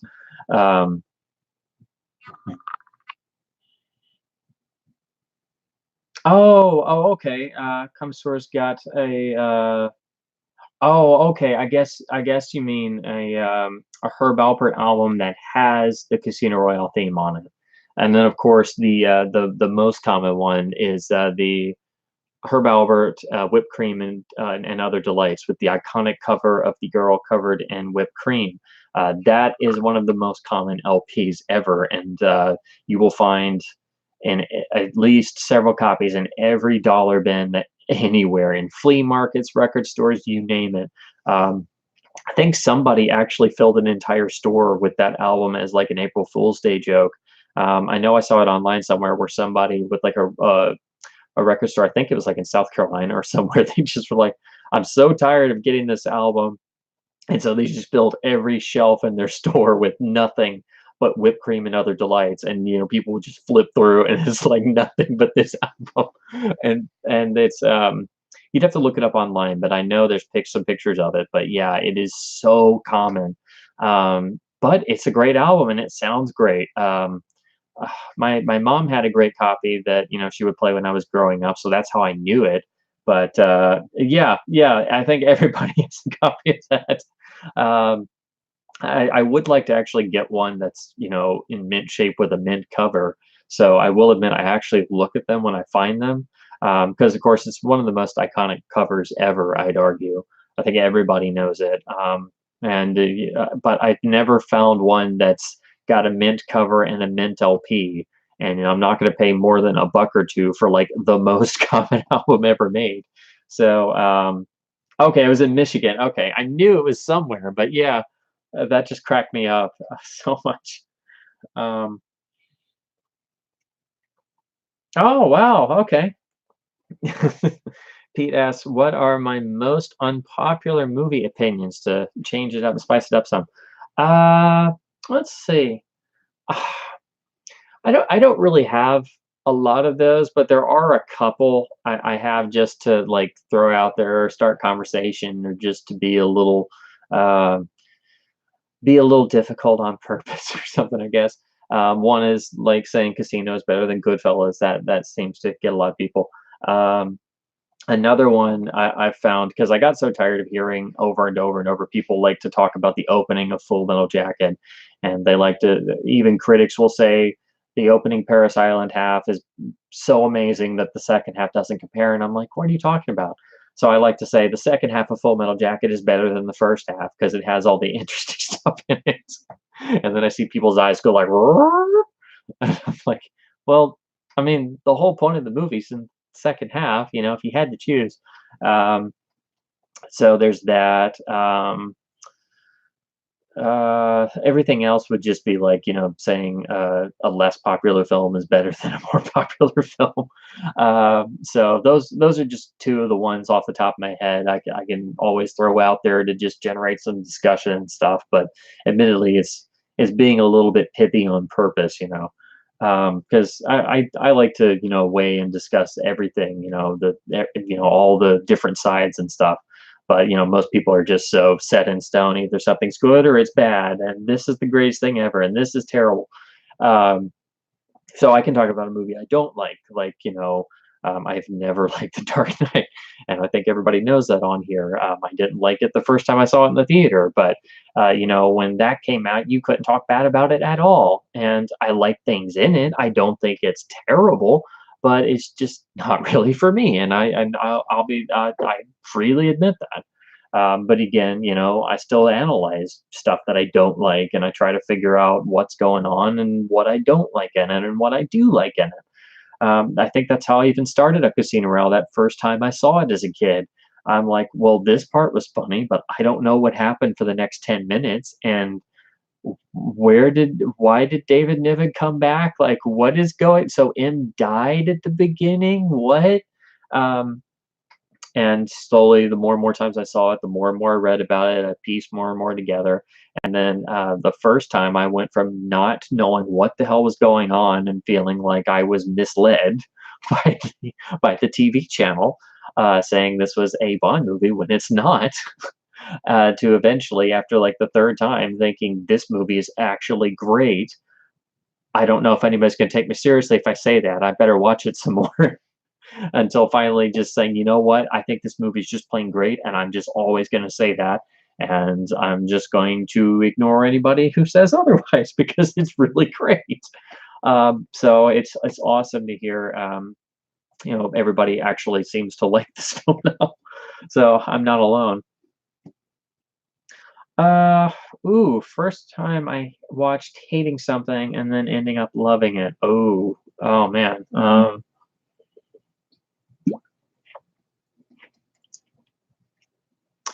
You know, that's a difficult question. And then vice versa, hating something. I'm sorry, loving something and eventually hating it. Hmm, that is kind of difficult. I usually don't do like a complete 180 on something. Usually I'll be just kind of in the middle of something, or you know, or I don't know if I actually have any. I think there's some films that I've grown less enamored of, but I don't like outright hate them. Um, yeah, I don't know if I have any of those. I think I'm usually I either like something or I don't, or I'm kind of in the middle. You know, I'll admit probably a little old fashioned in that way, but there may be one or oh no, I take that back. There are one or two. Like I started out, I hated Pulp Fiction at first. I really did. I'll admit part of that was me not being really into Tarantino and all the rabid Tarantino fans. And in the 90s, like there was so much on Tarantino, so many books, magazines, the interviews, and it was just everywhere. And everybody was like, this is the greatest thing ever. And then when I finally saw Pulp Fiction, I was like, what the heck is this? This is terrible. Um, and over the years, I've kind of warmed to it, and I realized what he was doing and what he was going after, and the fact that it was, you know, something out of left field for general audiences in 1994. So I've warmed to it. So I don't love it or anything, but you know, it's okay. I rewatch it every couple years. But yeah, the first time I hated it. Um, and then vice versa, the first time I saw Jackie Brown, I loved it, and I've loved it ever since. And for me, that's his one great film, and the only reason why I have any semblance of respect for Quentin Tarantino. But yeah, everything else after that, I just hated, so and remain hated. But yeah, that's one of those where I guess I could say I started out the first time I just didn't like it at all, and then eventually, you know, I kind of warmed up to it, and I kind of realized why it had like such rabid fandom around it when it first came out. Um, I think that's usually what might do it for people. I know that does it for me when something you may think it's okay, you may not like it at all, but like there's so much rabid, oh my God, this is so great. You have to like it. I'm like, no, excuse me. So I think that would be like the only thing that does it. But that's the only example I can think of off the top of my head. Um, because usually I can, you know, be pretty understanding and, you know, yeah, if something sucks because it's low budget, well, it sucks because it's low budget, you know, and then it's either they do well with it or they don't do well with it at all. Um, and then there are some films that I watch all the time that I just kind of groan my way through. Like every Halloween, when I get to the end of the Universal and Hammer horror cycles, when you get to the bottom of the barrel, the low budget B sequels, like the last of the original Universal Mummy films, when they're barely over an hour long and they're made as B features for the bottom of a double bill, or you know, the last of the Hammer films where they got super low budget and they upped all the sex and gore, but they couldn't compare to everybody else and they were not very successful. And some are just downright really bad. But I still watch them anyway every year. Um, but yeah, those just kind of I kind of grown along with, and I do still like things in them, so I just force myself through. Um, yeah, I know, right? Full Metal Jacket is great all the way through. I get so tired of everybody talking about the opening being so great, and then they just slag off the whole Vietnam section. I'm like, but that's the whole point of the movie. My favorite scene in the whole movie is when they're in the army newspaper office. Like that could be that to me could be the whole movie. Like that's a movie I would love to see by itself. The army newspaper trying to glorify what's going on in Vietnam and sell the Vietnam War to all the people back home and totally not write about what's actually going on. That's my favorite scene in the whole movie. That's like everything messed up about that whole time period in a microcosm in one scene. And it's very Doctor Strangelove, of course, in feeling. And of course, that really did happen, which makes it all the more funny and ironic and bitter. Um, and I think it's amazing the fact that they were able to disguise England as Vietnam. I mean, the production design in the second half is just stunning. Of course, that was, if I'm remembering correctly, that was Anton Furst before he went and did Batman. So yeah, I can't speak highly enough of Anton Furst as a designer. I mean, the guy was incredible. Um, of course, it took Kubrick's say-so to even, consider doing all this. And I'm sure he probably had the idea because he didn't really like going outside of England at that point in time, but still. And of course, he did the same thing on Eyes Wide Shut, doing all of the New York City street sequences in London on sound stages. Like, I still think probably just about the best rear projection I've ever seen is the scenes of Tom Cruise walking down the New York set they built, the street set they built at night in front of a process screen, which is rear projection. But because of the forced perspective, because of the angle, because of the lighting, if you're not looking for it, you don't realize it's a projection shot. I mean, it's just fantastic. So yeah, that's just complete mastery of production design right there and forced perspective.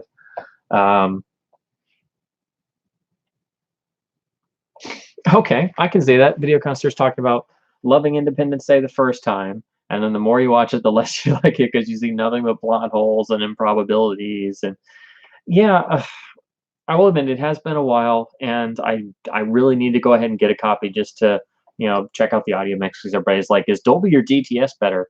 But yeah, I remember the first time I saw it, I just thought it was super goofy, which is why I couldn't really get into it like everybody else did. And then I've seen it a couple more times, and I was pretty young when I first saw it, but I just didn't really like it that much even when I was a kid, just because it felt so goofy. And then I mean, it's okay, but it's a disaster movie glued into an action movie, and sometimes the seams show, and sometimes it's a little bit too goofy for its own self. So I can totally see that, but then there's still a lot of people who really love it. So I guess I really need to rewatch it at some point. Ah, well, Reservoir Dogs is an interesting case for me. I talked about it. I talk about it all the time. I don't know. I'm sure some of you guys heard me talking about it on because I finally got the Laserdisc on one of my last streams and talked about some. But I try to not talk about it very much because it's basically just a complete plagiarism of the Hong Kong action classic City on Fire, right down to just ripping off that film's plot and cutting off the first half of the story, which is why you never see the actual heist in Reservoir Dogs. Um, and it's an okay film of it taking on its own merits. It's a bit stagey, it's a bit limited, but it is an independent film. But I really can't. I really don't watch it all that much, and I really don't like it because it so blatantly rips off City on Fire. They added in, Tarantino added in that opening conversation everybody talks about, where they're all at the table talking about Madonna at first, and then basically skipped over like 60% of the story of City on Fire, and then took the whole ending right down to literally repeating the same sequences where the undercover guy gets shot and they all meet back up in the warehouse and there's a Mexican standoff. All that stuff is in City on Fire, but he removed all the emotional context and the character context and basically got away with plagiarism, which really bothers me. It's not just constant homages, it's literally ripping off another movie. So that's why I really can't stand Reservoir Dogs. So I rewatch it every once in a while, but I can never forget that. I can never shake that out of my head. And I like things in Reservoir Dogs, and I love Harvey Keitel in just about anything. He gives a great performance, but it's the same character somebody else already played. And it's like, if they had just credited City on Fire like they should have, but because it's a Chinese film from the late 1980s, I think that's really why and how they got away with it, and it still really bothers me. And Melinda's right. Yeah, it's got one of the worst side breaks ever. I saw that on the database. I bought a cheap copy anyway, just because I was curious, and I looked at it myself, and yeah, it's just like completely, literally somebody's talking, and it's like da da da, side break, and then they finish talking on the second side. So I'm pretty sure that was a complete blatant choice. I figured Tarantino or somebody thought it was hysterical to put it there because it's so blatant, and it's like, yeah, it's like the film broke halfway through and you got to go fix it, or yeah, that's totally blatant side break placement, I think. But yeah, if you're ever watching it on Laserdisc, just be ready for that. Hmm. Video Connoisseur asks, what required viewing have you never seen? Um, Connoisseur has never seen Casablanca. Connoisseur, you need to get on that as soon as we finish. Trust me, it's that important. Um, but no, no. I mean, I would say shame on you, but I don't shame anybody. But still, that's one of those. Um, I mean, I do envy you in a way because seeing it again for the first time would be amazing. But that's one of those. It really grows in stature over time. So it's really only when you see it for like the 10th or the 15th time, it grows so much every time. Um, yeah, but yeah, I think everybody's got one. For me, there's definitely a number of the classic art house and international films that I still haven't seen, but I do know of them. I haven't seen all of the Ozu films, for example. I haven't seen all of the great earlier Japanese cinema or Indian cinema, for example. Um, I've seen almost all, but not quite all of Truffaut's films. I've seen probably about half of Godard's films. So there's a good number because some films are harder to access. Not every film has been put out by Criterion or somebody, and you obviously can't afford to buy every specialty label title, and not all of those are able to be rented or streamed at various times. So yeah, I'd say that's the one that I really kind of beat myself up on because I at least try to know of them, but nobody has the time or money to absolutely see absolutely everything they want to. And then there's so many classic Hollywood films that I just have never gotten to see, simply because they're more obscure or studio titles, that are usually locked behind now the manufactured on demand services. So a lot of the titles that show up on the Warner Archive on the DVD-Rs will be like a title it's maybe shown on TCM once, and I've always wanted to see it, but I've just never gotten to. So I have to wait until I can actually rent a copy from a library or find a copy on eBay or something, or it pops up on TCM, or every once in a while I maybe catch a theatrical screening at an art house of like something I haven't seen. I especially try to go see like rare prints and stuff. I know there was a film I'd always read about, and I knew it was on Laserdisc, but it was one of the RKO discs that's rarer to find. And then Warner Archive put it out on DVD, but it was like out of print within a very short time. So I was like, oh damn. But then I finally got to see it at an art house. They were doing a Mitchum retrospective, and they got this film was restored by the Film Foundation a number of years ago, but has never come to a big wide DVD release, and it's not yet come to Blu-ray. And I'm hoping Criterion or somebody does it. But it's Nicholas Ray's masterpiece, The Lusty Men, which is about aging rodeo cowboys on the rodeo circuit in the early 1950s, and it's an absolute masterpiece. But it took me years to be able to see it, and I only saw it maybe about 3 or 4 years ago now. And I'd love to see it again, so I need to really go and pick up the Laserdisc. But I've been just trying to wait for a copy to drop below like $15 or so.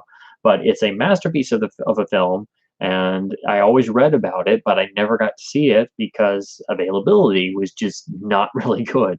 And then there's a lot of films that have just never made it to video. Yeah, I'd say that's probably where I am. I'm at there's a number of great films that I would like to see, but they're just more obscure, or there's still a number of like the classic art house foreign films that I haven't seen. I haven't seen all of Fellini's films, for example. But I know that a number of Fellini films, are classics, and then a number are perhaps, shall we say, more acquired tastes. So there's that too. Um, Connoisseur hasn't seen Casablanca, but he has seen Howard the Duck 20 times. We should fix that ratio some. Like, let's at least get Casablanca up to 1 or 2. That should help. I will say, when you see Casablanca or any of like the super iconic films, you suddenly get so many references from everything else that it just flew over your head before. Because like when you finally see The Wizard of Oz or Casablanca or something, just all the references and the iconography, you're like, so that's where that comes from. Okay, I get it now.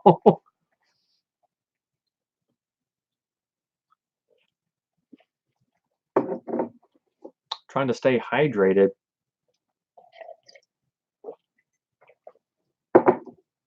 I don't see how Culture Dog does his streams without downing like a whole barrel of water. It's amazing how parched I get doing this. But yeah, man, that's. I will say I do hear that every once in a while. Somebody will say, "I've never seen Casablanca. Is that okay?" And I'm like, "No, it's not okay. But you should go now. Trust me, it's life-changing stuff." Um, Casablanca is right there. You have Citizen Kane, Casablanca. That's like the peak of all peaks. Those are.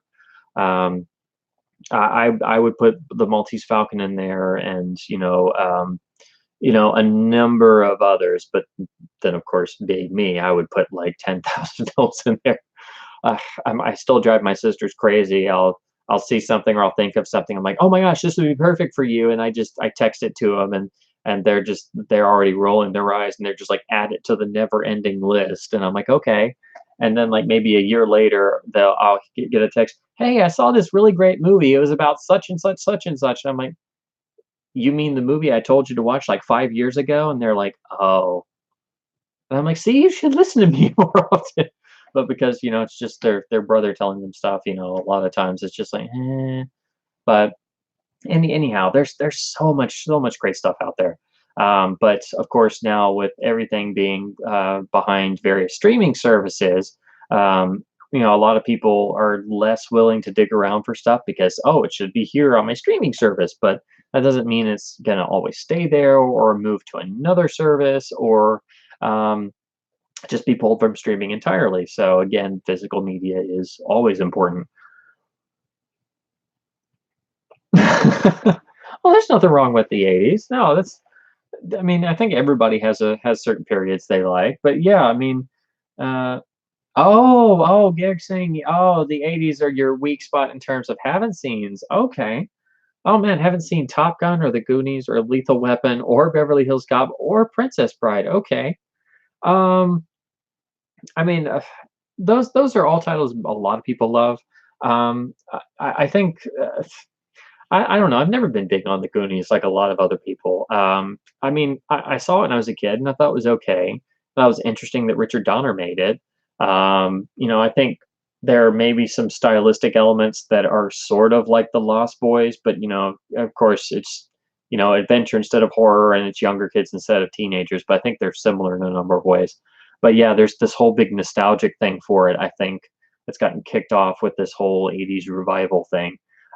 Top Gun, I think a lot of people talk about, but also it's a better film than I think it gets credit for. A lot of people say, "Oh, it's just a commercial for the Air Force," or "It's Tony Scott making everything look super commercial." But I think it's a better film than it gets credit for. I really do. I don't think it's great or anything, but for the time period, it's better than what its competitors were, and the Laserdisc is outstanding. The widescreen pressing with AC3 and has great sound design for the era.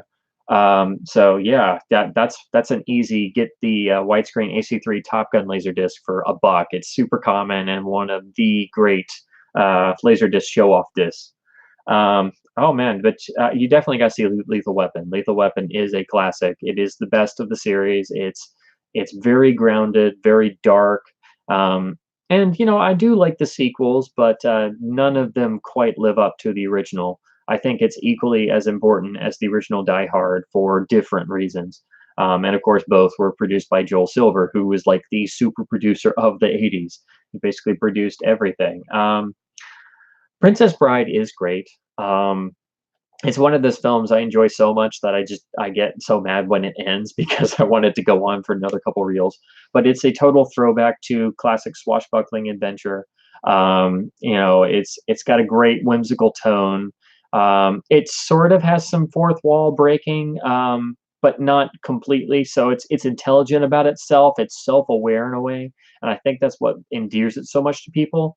That and the old school adventure style and storytelling. I mean, I'm not as like totally obsessed with it as other people, but it is a great film, and Criterion and has now put it out on Blu-ray again, but they have the really beautiful Laserdisc special edition, so you can't go wrong with any version of it. Um, let's see the other one, Beverly Hills Cop. I got to say, I'm not a big fan of. Every time I go back and I rewatch that, I'm like, maybe I'll like it this time. I mean, I like things in it, but to me, that's where Eddie Murphy's career totally changed. I'm not really into the character. I think it's way too goofy. I think if it had been more grounded and more serious, it would have been a lot better. To me, 48 Hours is the one great Eddie Murphy movie. I think 48 Hours is an American classic. I think that's the film people should talk about, and unfortunately, they don't. They'll talk about Beverly Hills Cop instead, which is amusing. It has some great funny moments in it. It has some iconic moments in it. But I think only the really good parts of Beverly Hills Cop are the serious ones that harken back to 48 Hours and the grounded, realistic tone of that film. So I have to say that was a real disappointment when I finally sat down and watched it all the way through. And then the sequels are terrible. Beverly Hills Cop 2, I will admit, it's well shot by Tony Scott. It's very slick looking, but it's just terrible and just a sequel to make money. And then Beverly Hills Cop 3 is just really bad. But again, I haven't seen 3 in a long time, so I don't know. Maybe I'll find something wacky I'll like in it. But they're supposed to do a fourth one, but it keeps getting delayed, so I don't know. But it's supposed to happen. But I wish I wish 48 Hours was more respected, and the sequel, Another 48 Hours, is also pretty good. But that got cut down by the studio and needs a director's cut release. Um, but yeah, that would be the Eddie Murphy film I recommend over Beverly Hills Cop easily is 48 Hours. And of course, Walter Hill directed that, and I think it's the best film he ever made. So again, I can't talk about 48 Hours long enough. And it has a really crappy Blu-ray, unfortunately. A decent DVD, it got a decent Laserdisc remaster, and then the DVD was just a port of that. But yeah, that could really use a special edition and the sequel. Yeah, I always saw the ads for Shawshank Redemption being aired.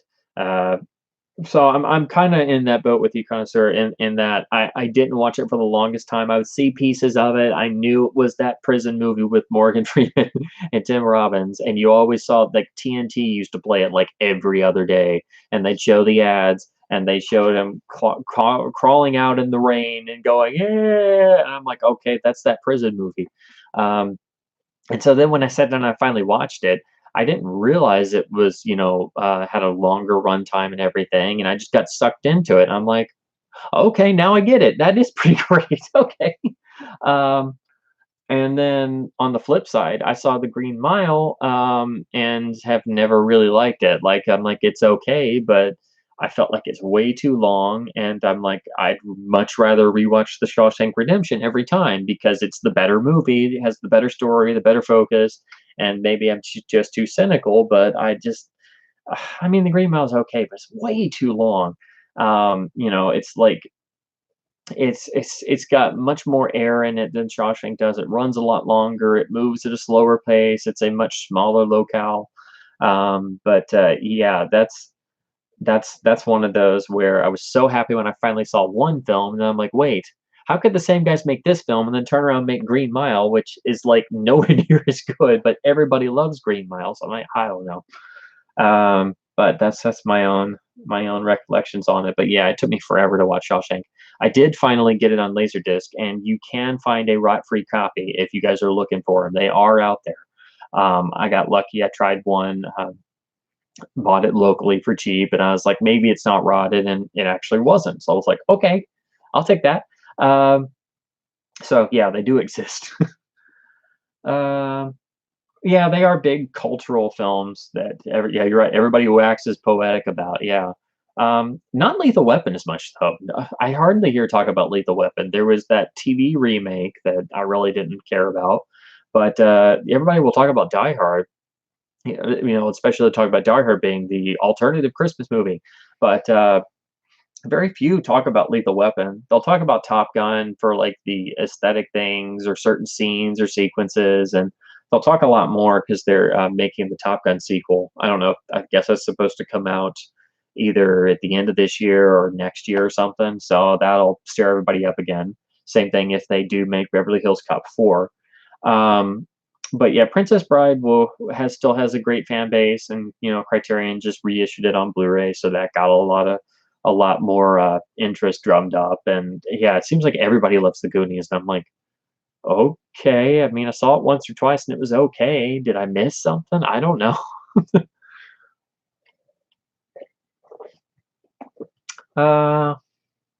Slightly more obscure film that you think everyone should see. Oh, geez. Well, nowadays with everything I talk about, that could be most anything.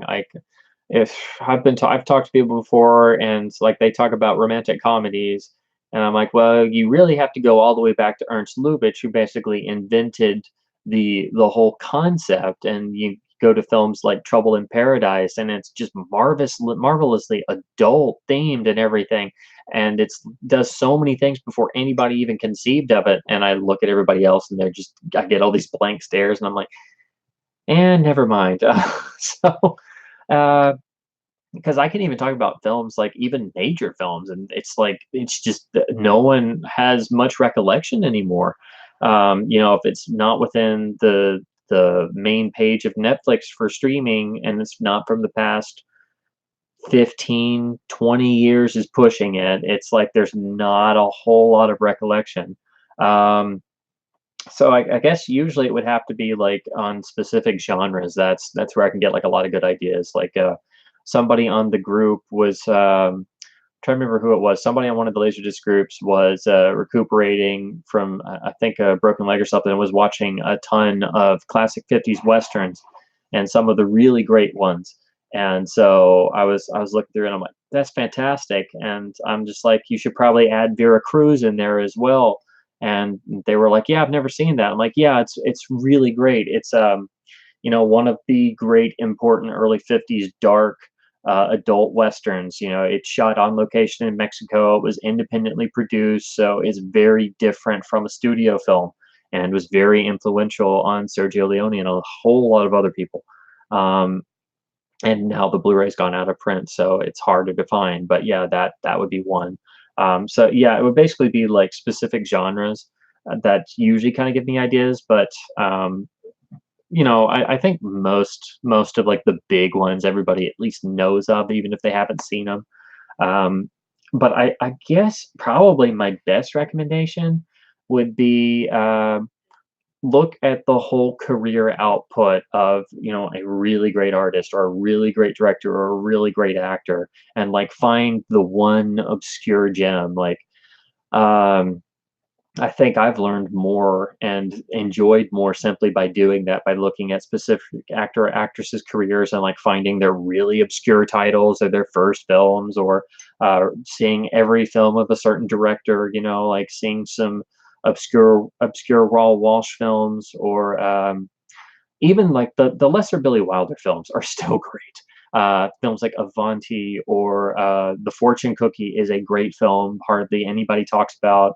I really like Kiss Me Stupid, which actually was the film that originally starred Peter Sellers, and that's when he had his near fatal heart attack during the production of that film and had to leave, which kind of made that film kind of get changed mid-production.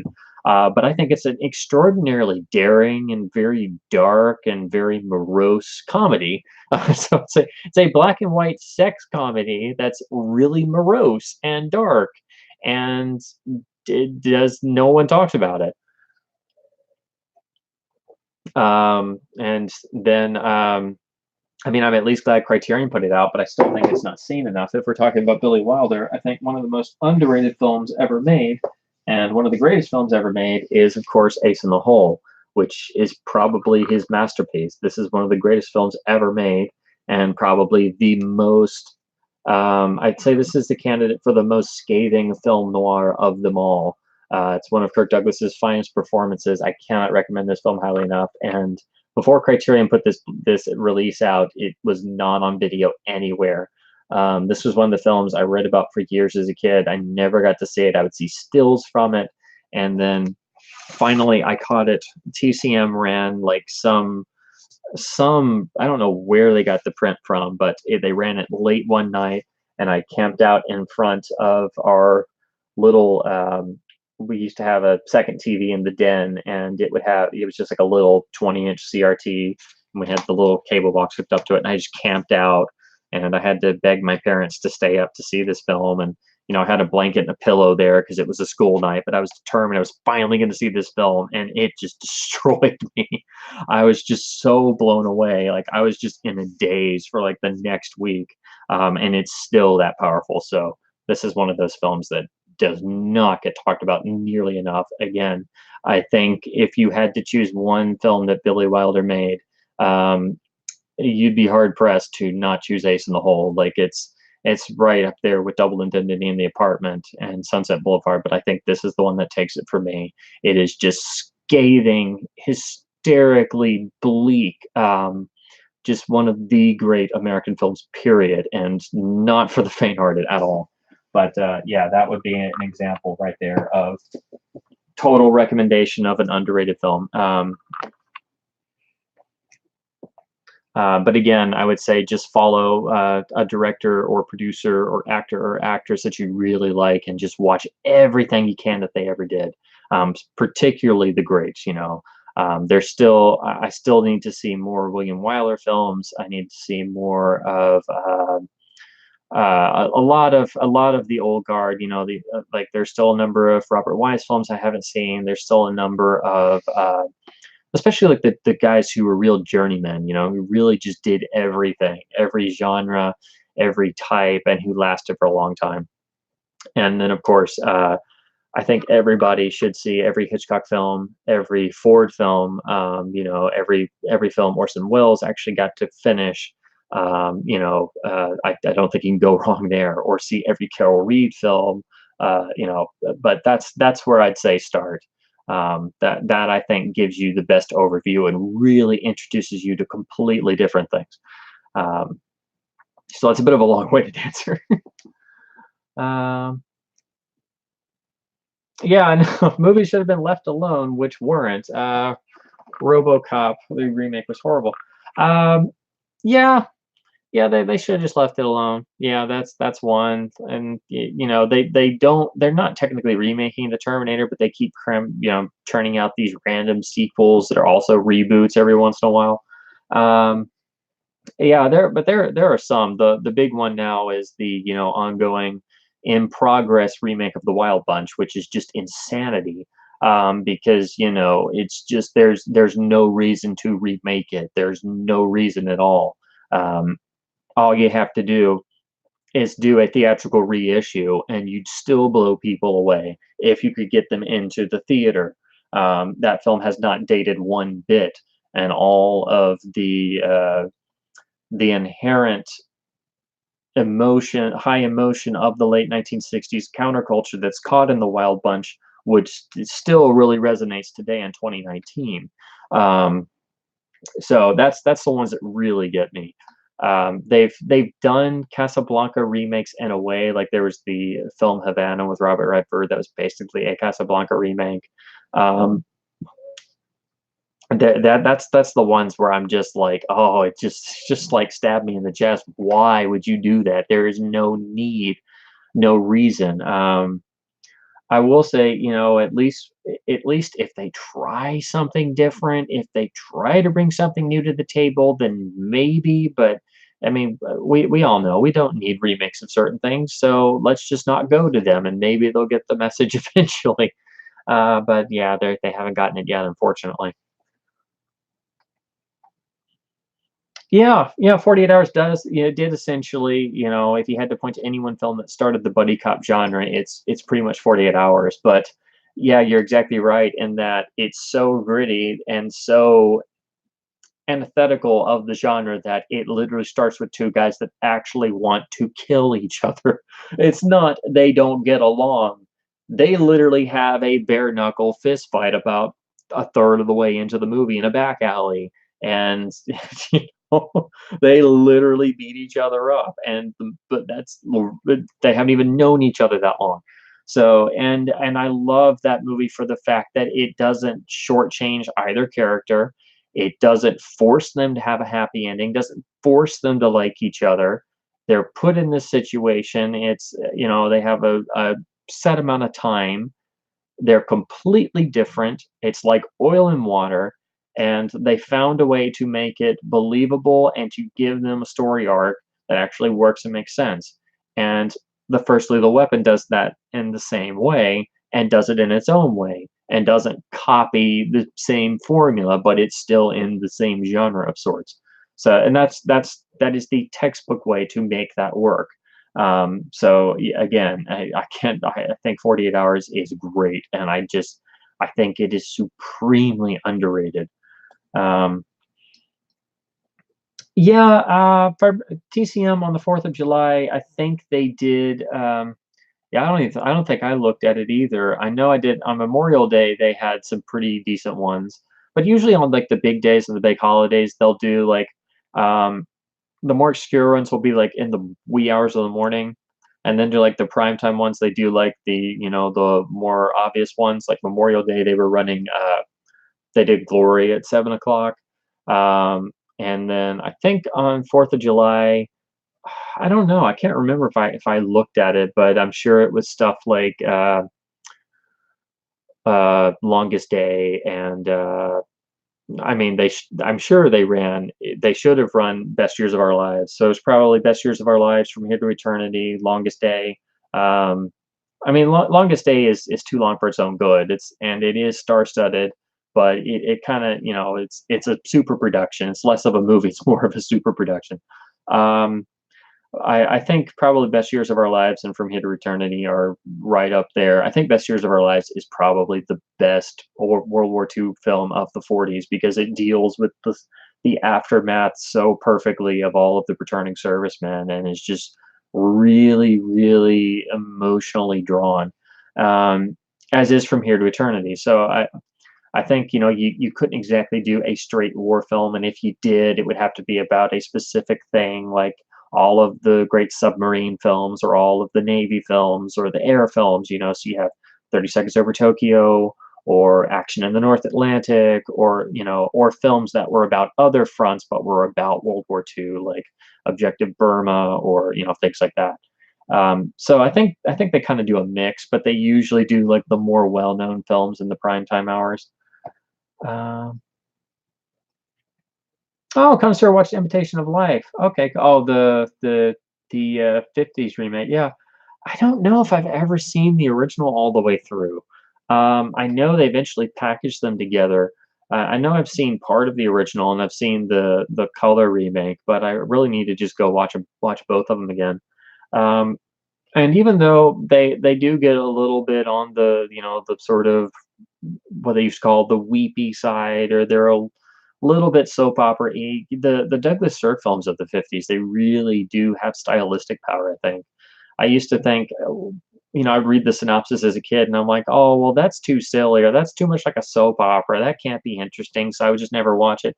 And then I watched Magnificent Obsession once, and I'm like, whoa, I did not expect something like this. Like, yeah, and on the surface, it's over dramatic and everything, but the way color is used in telling the story and the way everything's set up and it has a deliberate pace to it, and then you get to stuff like All Heaven Allows and things like that. They really do have a power to them. Criterion's done a number of them on Blu-ray, but I need to see the rest of those, and we'll actually rewatch them again and then see the two versions of Imitation of Life back to back.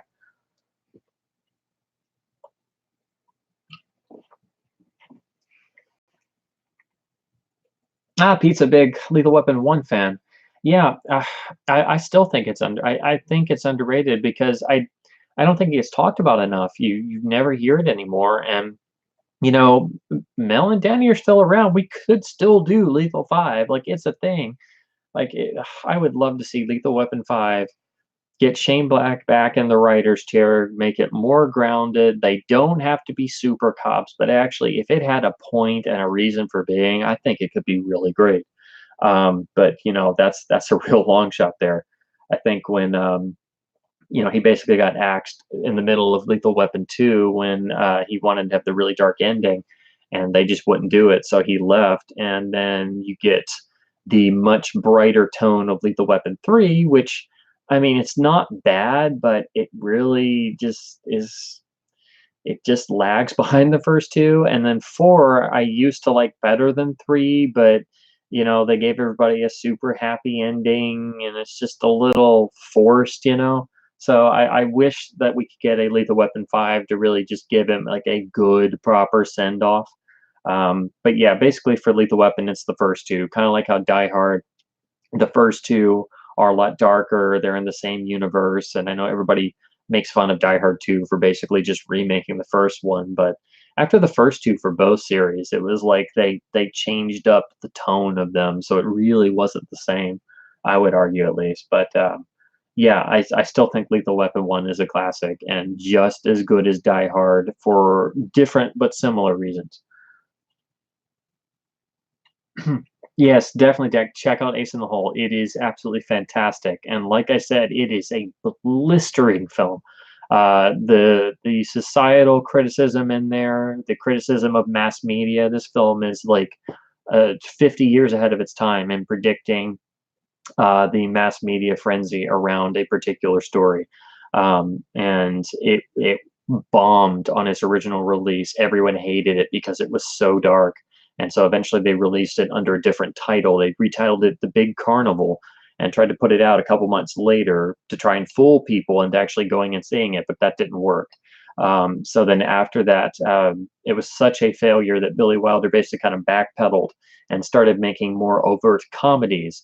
And so that's why he started doing things like Sabrina, and then worked up to The 7-Year Itch, which was, of course, based on a hugely successful Broadway stage play.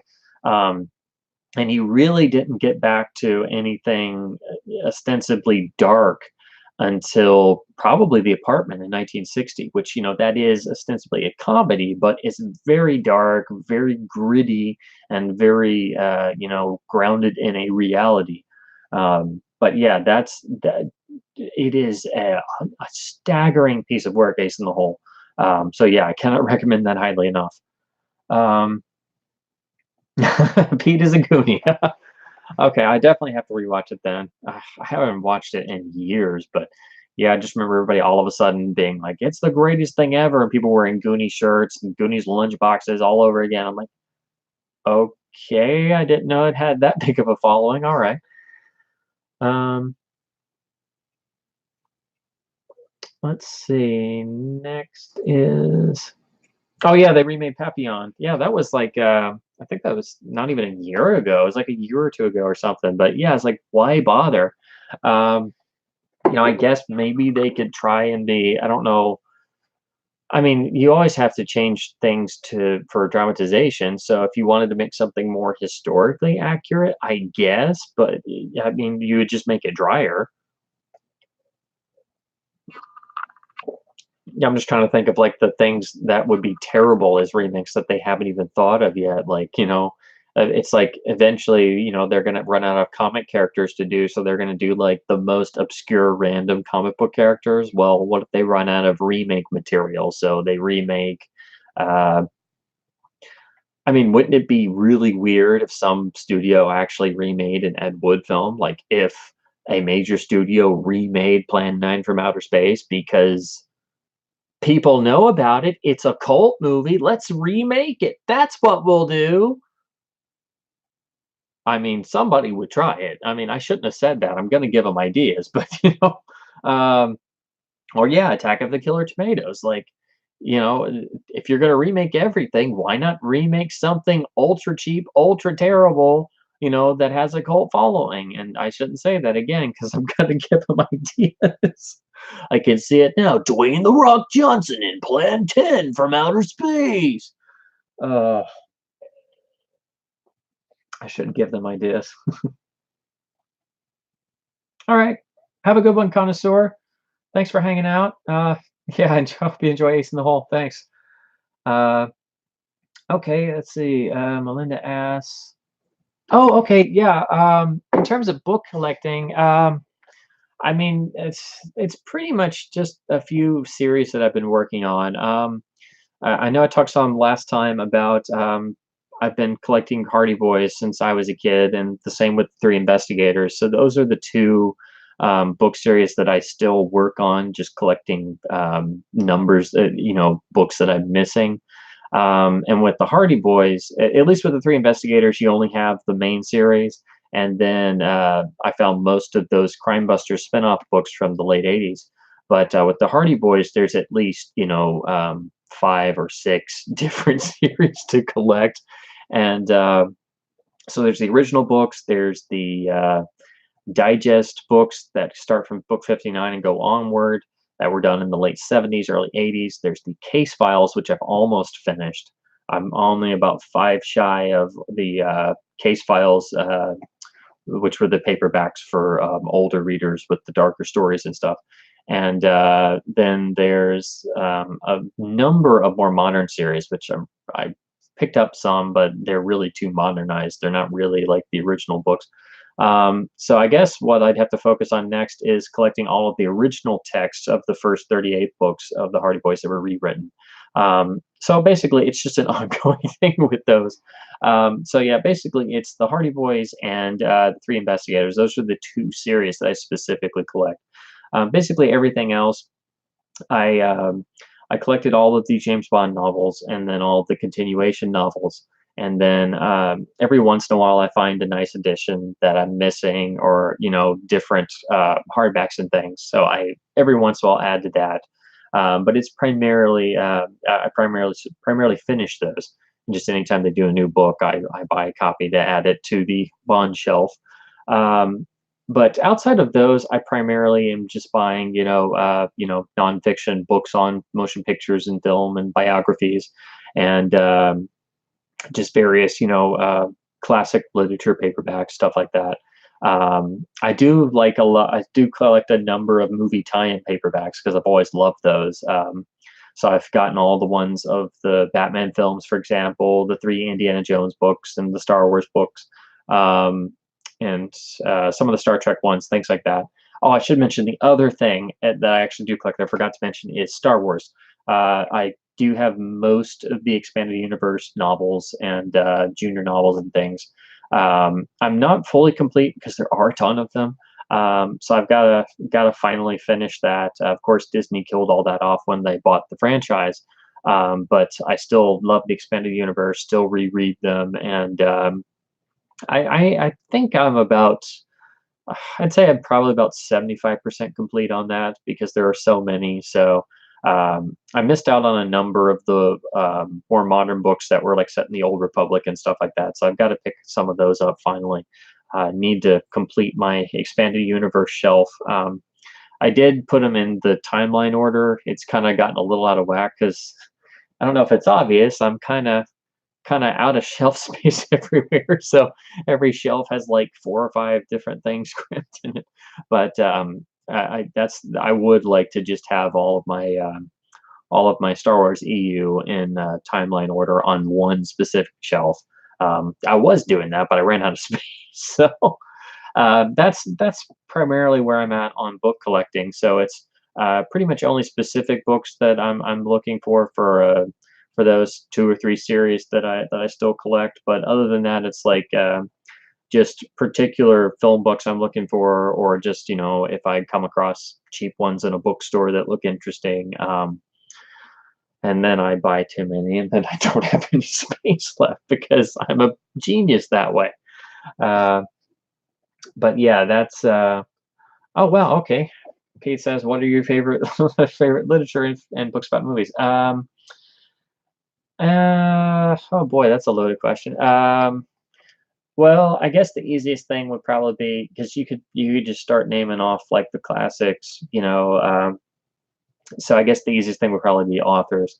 Of course, there's the classic Sherlock Holmes canon I reread every year, so all the classic Conan Doyle stories. I reread a lot of Poe tales and Poe stories around Halloween.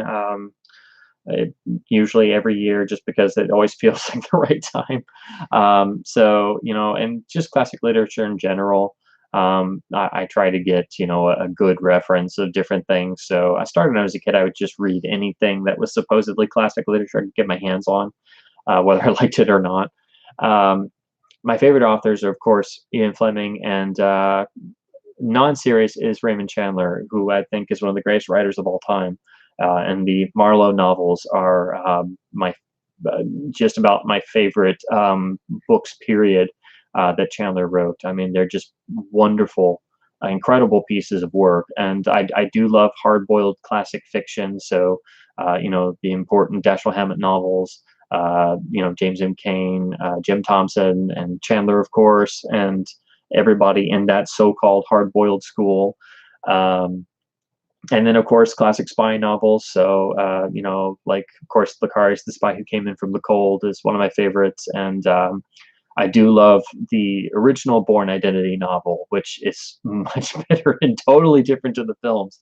Um, I do like a number of Ludlum novels, and of course, some Len Deighton and Frederick Forsyth, like Day of the Jackal and Odessa File, stuff like that. I still kind of run in some of the same circles in terms of the films and stuff I talk about. So I grew up reading mixes of classic literature, spy novels, detective novels, Star Wars novels, and then the aforementioned Bond novels, Hardy Boys and Three Investigators, and some other, you know, children's series and detective series and things like that. Um, in terms of film books, I could talk about a number of different things, but we'd be here all night. You know, my thing was I would just read everything I got my hands on. I still do, but the problem is most film books are super stuffy, or they're critical theorems, or they're just a bunch of essays collected together. Um, I usually, uh, I usually have better luck like trying to find really good biographies that are really well researched and well written and aren't just, you know, gossipy nonsense.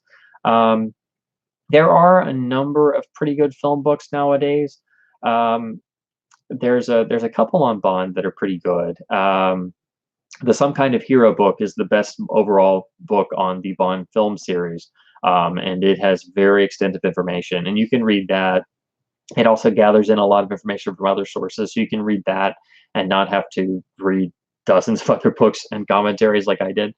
Um, I think best overall, Hitchcock Truffaut has long been the standard. It's the book of the Truffaut interviews with Hitchcock, where they talked about all of his films up until that point. They were recorded around the time of, I believe it was Marnie. So it was the early 1960s. And then Truffaut did a revised edition shortly before his death. So that's the version you can get and is still in print. That is a Bible. That has been a Bible of mine since I was a little kid.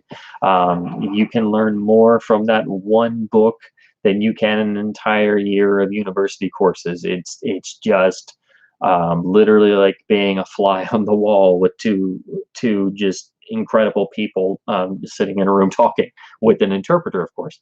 So, and then I also would say for film criticism, I still really love going back to Ebert's first collection of great movies. It was published as just, you know, The Great Movies. It has the gold and black cover. It was the first 100 essays in his Great Movies series. And I think that particular collection of his writing is just about the best overall book of film criticism there is. And it's super cheap, and you can actually read those essays on his website if you want to. You don't even have to buy the book version, but those particular first 100 are so well written. Those are usually the two. If people ask me for, you know, like books on films or books about films, those are like the two. Gives you a production side and a criticism side. Another one is Sidney Lumet wrote a book. It's called Making Movies. It's like the most down-to-earth, direct, honest, straightforward book about motion pictures written by somebody who knows what they're talking about. And that is a great, essential book. It's not a very long read. It's very cheap. Trying to think, there's a couple others. Paul Salmon's Future Noir, Making a Blade Runner is essential reading. That basically is the book on that is the Blade Runner book. He's done a couple updated versions, but that still is essential reading, even if you've watched all the documentaries and things. That's really what kept the Blade Runner mythos alive for a long time is that book. But yeah, I could just keep going down the list. There's so many. And then there's so many kind of dull ones. um, yeah, Pete, Best Years of Our Lives is on Blu-ray from, it eventually like passed to HBO Films, it and a couple others. And then they put it out on Laserdisc and then DVD, and then it eventually came out on Blu-ray a couple years ago. So it is out there. It's pretty cheap. I think it's like 10 or 15 bucks, and it has some decent extras. Um, there were a couple films under that licensing deal. They were like Goldwyn films, but they passed to HBO, but then they passed back to Goldwyn. Then MGM did the DVD, and then there was no Blu-ray, and then finally there was a Blu-ray in like 2011 or something.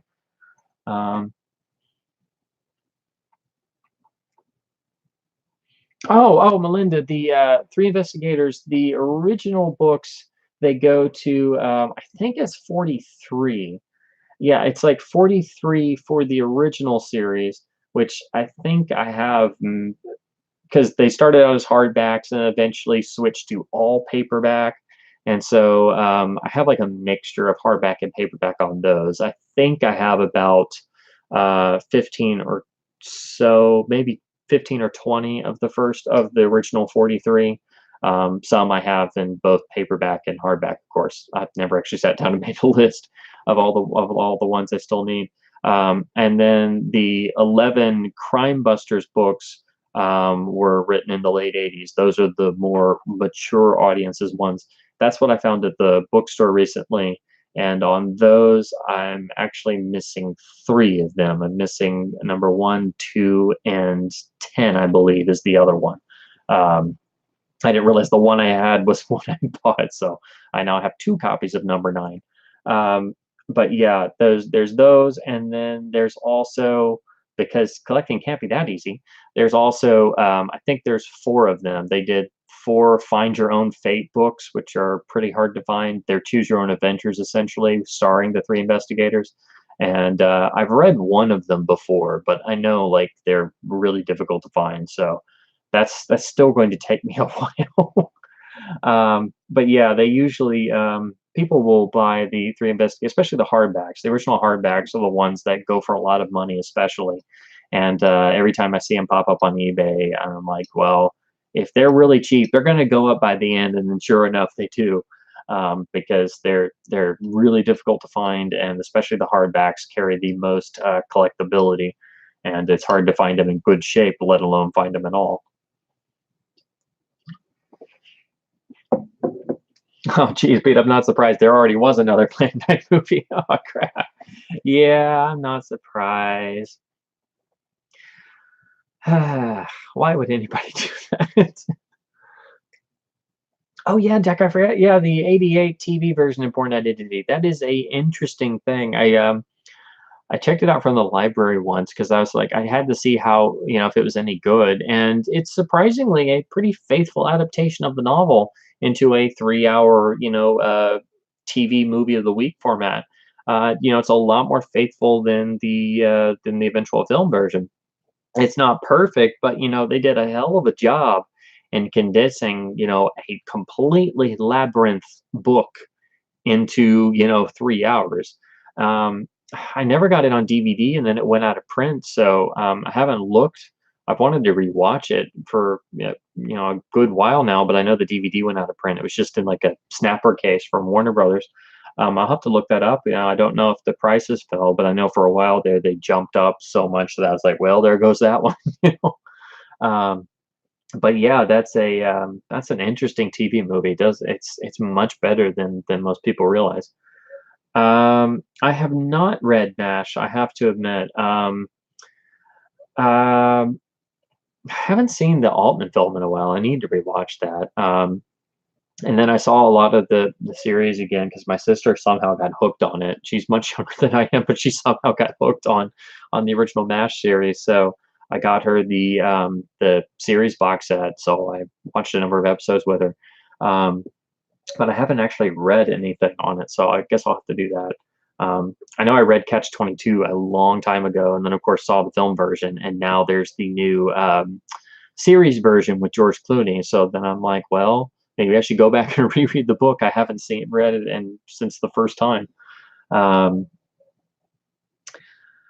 I can't say I have any favorite quote unquote bad movies, Pete. I know a lot of people love things that are just terrible, like The Room or Troll 2 and stuff, but I can't do stuff like that. I'm just like, I can't do it. Like, maybe if I'm with a bunch of other people and everybody's laughing with it, then I could just have fun because everybody's, laughing at stuff. But if I'm like on my own, I would never choose to watch something like that. It would just be like, for me, probably if I had one for the longest time, it was Casino Royale '67. Like, that was everybody would be like, I love Troll 2, or I like The Room, or da da da da. And I'd be like, I think this movie is so bad, it's great. It's Casino Royale. And they'd be like, what? I'm like, yes, you should watch it. Trust me. You know? But now I can't even say that because now everybody actually understands that it was a product of its time. And hey, it's actually pretty good. So when I was growing up, I remember the first time I even read of it in Stephen Rubin's James Bond movie encyclopedia. He wrote in there, this film has plot holes so big you can literally drive Aston Martins through it. And so, like, I don't think this film has a very good reception. um, but at least now, it kind of seems to. So I can't say it's my favorite bad movie anymore because I think it's actually great. Um, I have seen Dune that is quite long. Yeah, I've meant to read it, and I didn't know if I should read it before I see the Lynch film, but now that I have the Laserdisc, I'm just gonna watch the movie first. But I know it's such a, classic science fiction, I have to read it, but, I've seen the paperback that's like this with the reinforced spine because it's so thick, and I'm like, "Oh, geez." I mean, it's one of those absurdly long paperbacks. It's not War and Peace or the Fountainhead, where they literally have to put a double spine on it because on a paperback it's just ludicrous. So you're sitting there like cracking open the paperback like this, trying to read it, have to set it on a table, because it's like 6,000 pages or something, But I know Dune is still really long. But yeah, I'm gonna read it at some point. I know it's just one of those. It's been on my list for the longest time. Um, I will say, usually, if I start something like that, I have to really get into it. Otherwise, it's pretty difficult. I remember it took me forever as a kid to read Dracula because the original Stoker novel is just so strangely written. It is very difficult to get into with all of the journal articles and the diary entries and the jumping back and forth and the language used and everything. So, I mean, that took me many attempts. I thought it was just me at first, but then I'm like, wait, it can't be just me. This is just hard to read. But yeah, that's definitely on my list. Oh wow, thanks, Melinda. I'll definitely do that. Man, that is fantastic. You've got a used shop. That has, wow, 40s noir first edition paperbacks. Man, that is fantastic. Yeah, I'll definitely shoot you a list. Yeah. Anytime I can find three investigator stuff, I am super, super excited. Yeah, I will definitely put a list together and send it to you because, yeah, I mean, those things hardly ever come up. And then usually if they do, it's like, oh, yeah, I got my last copy of a hardcover for $5 and this one's $40. Oh, crap. Why can't they all be $5? But yeah, absolutely. I will let you know. Uh, says Death Wish 3, awesomely bad. Hey man, how's it going? Um, Gosh, I haven't seen I think I think I've seen all the Death Wish sequels, but I think it was just like once, and I was just like, what is going on? How old is Charles Bronson here? Like, does he even know what's going on, or did they just tell him to show up for the paycheck? I'm starting to think maybe it was just that. Um, but I don't know. I started rewatching some of the various Bronson films, and I'd never realized like some of them were actually more important than I realized. Like Peter Hunt directed one, Terrence Young directed the Valachi Papers, and then there are some that are better than others, and some have been released on Blu-ray. Twilight Time did some, and I think Indicator in the UK did a few, like somebody in the UK did. So I need to look at some of those. But yeah, I think after the first Death Wish, they should have just stopped. Like, yeah, just go make other generic Charles Bronson movies. Like, this is just getting ridiculous. But I guess you could even say that about the Dirty Harry series. Of course, they never hit that level of silliness, but they'd none of the Dirty Harry sequels really are worth very much. Um, I'd never really seen them all until, a couple years ago when I finally decided I'm just going to watch all of these. And when I realized the first one is a true legitimate classic and Don Siegel made it, and then the second one, Eastwood started calling the shots, and they started getting more and more generic and more like, what is this? And then bits of sudden impact. I'm like, did I accidentally turn on to a Lifetime movie or something?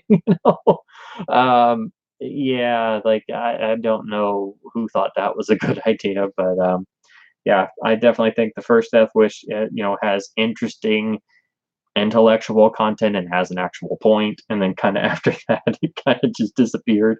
And then Dirty Hair is the same thing. The first film is a great classic with a point, and then the second film starts to erode that, and then each successive one is more and more. um yeah, gotta love canon goodness. Wonderful trash.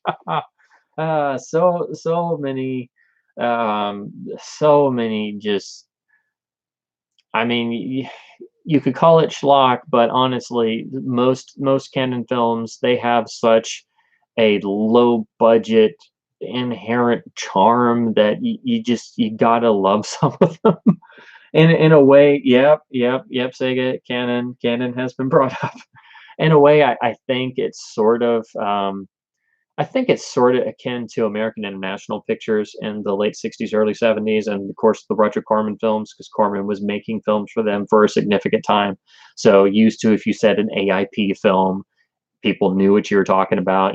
They made the beach films, the cheap teen films where it would just be teens on the beach. Then they started branching into the horror films, spurned on by Roger Corman, churning out cheap monster movies, and then doing, Bucket of Blood, until eventually when he did House of Usher in 1960 and started the Poe cycle, which were all released by AIP. And then they kind of went more and more into schlock and horror as the 60s and the 70s wore on. But they were all done on extremely low budgets and on the drive-in circuit and stuff. So, like, when you say canon film, everybody knows you're talking about ultra cheap, cheesy 80s action, whatever. AIP would have been the same thing in the 60s and 70s. So I think they carried on that tradition and flag, but at least AIP would try to have some prestige and stuff. And when Canon tried to have prestige, it was just laughable. Or be like, hey, we bought the rights to Superman. Let's screw it over now. Oh, man. When I finally realized that Superman 4 was technically a canon film, it was just like, say no more. That explains everything. You know? That explains everything that went wrong. Um, we're on Sega's home ground. Man, you have 40 canon films in your collection. Oh, man. Um, especially Bronson films. Yeah.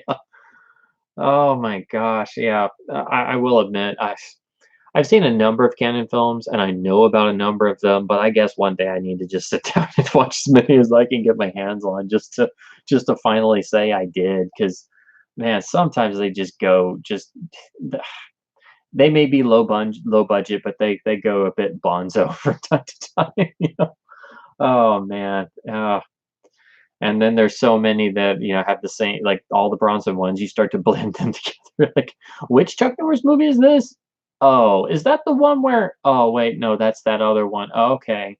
Where's the one where it has the, oh, wait, yeah, that's the one with the tagline. Yeah. So you kind of do that some. Um, let's see. Jack watched Dirty Harry. He loved it so much, and then immediately watched Magnum Force the next day, and turned it off halfway through because it felt so generic compared to the first one. Ah, yeah. Yeah, I gotta admit, I was like, what is going on? And I finished it, and it's like I can see what they're going for. And then if you read up on the production of that film, it is Eastwood 100%. He called the shots, he produced it, it was his company. Ted Post is a good was a good director who was a friend of Eastwood's who basically got, manhandled into just doing, one take. That's fine.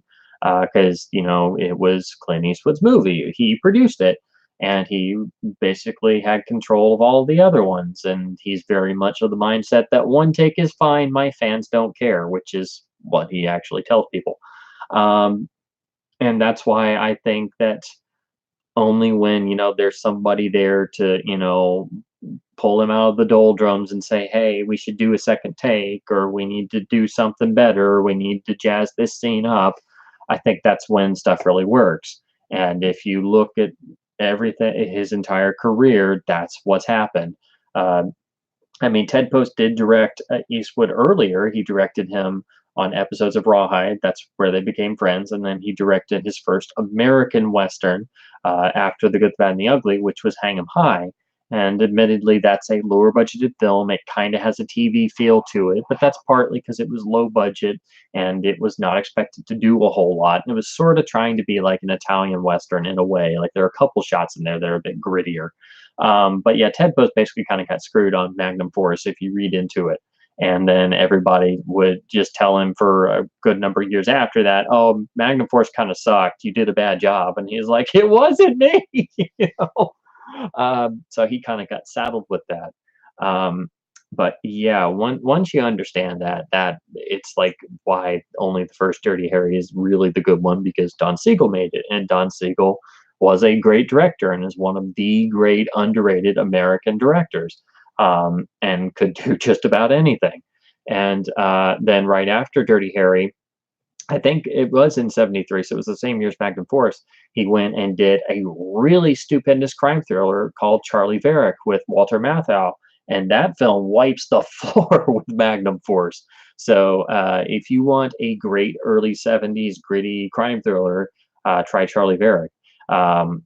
Oh gosh, I know somebody just did it on Blu-ray. I think it was Indicator, and I've really got to pick it up because it's got some great extras, and I really want to see it in HD because it's been a long time since I've seen it, but I'd never put two and two together that that's the movie that Don Siegel did after Dirty Harry. So yeah, that's a much better film. And ironically, it's Walter Matthau, action star, and it actually works. I mean, he's not really an action star, but it's a gritty crime movie with Walter Matthau. So go figure. Um, let's see.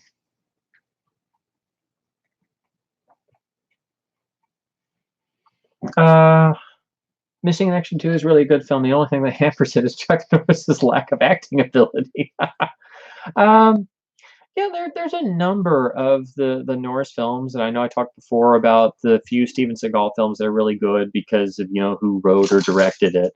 Um, yeah, I think it just depends. Sometimes they could hit on a good formula. They had some good people behind the camera, and sometimes I think it works even if your lead actor isn't necessarily the greatest. But then you really got to have a good editor to put everything together. And if you don't have a good editor, then your seams are going to show a bit.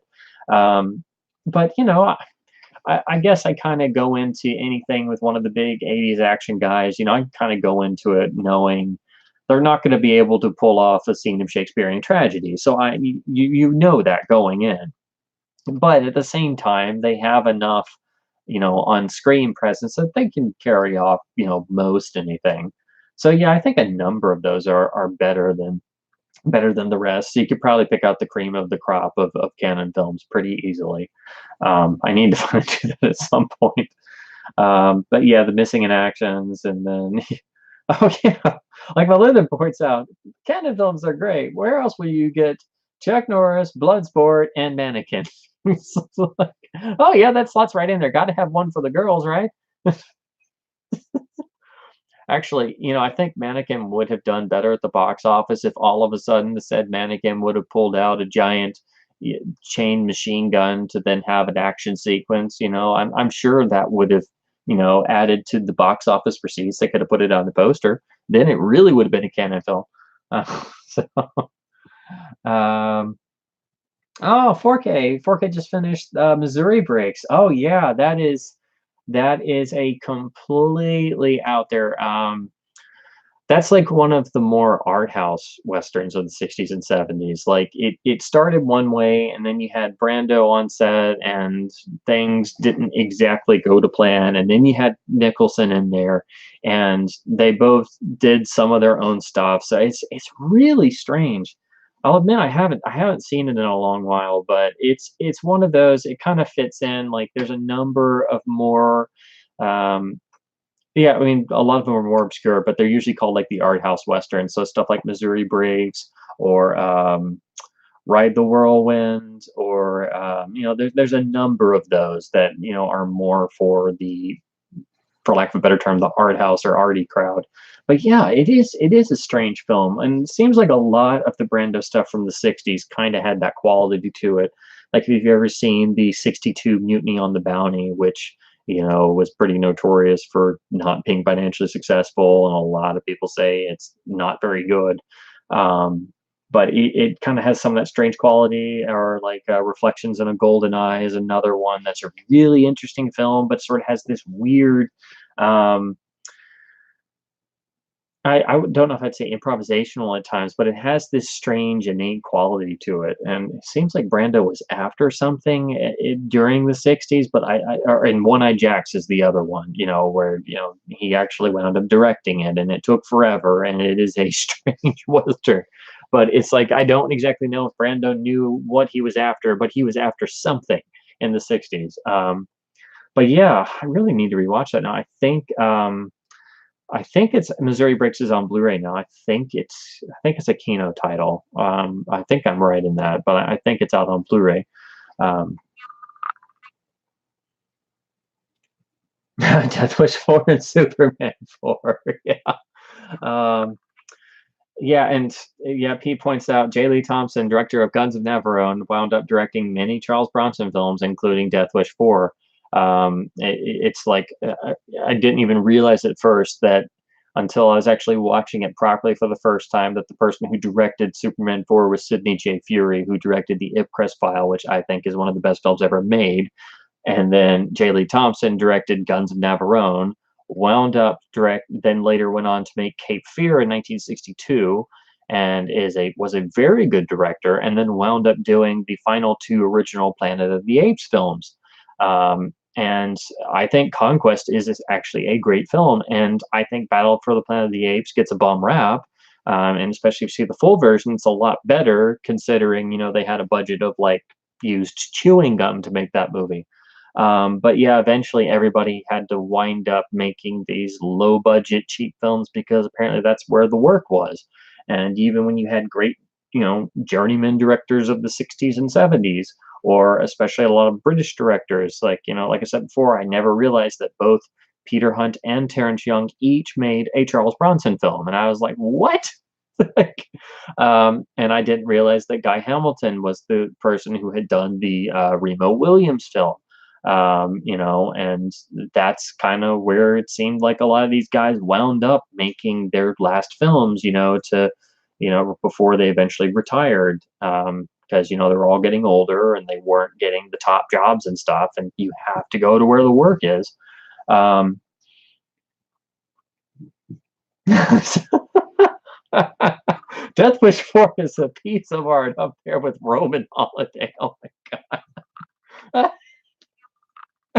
I can't take that seriously. That's got to be facetious. Oh, um, I mean, I always have to think to myself, okay, this may be terrible, but you can't be too negative on it, because somewhere out there, somewhere, this is somebody's favorite movie of all time. Um, but yeah, I mean, I don't know if I'd say Roman Holiday is my favorite William Wyler film, but to compare any William Wyler film to a Cannon film is like, wow.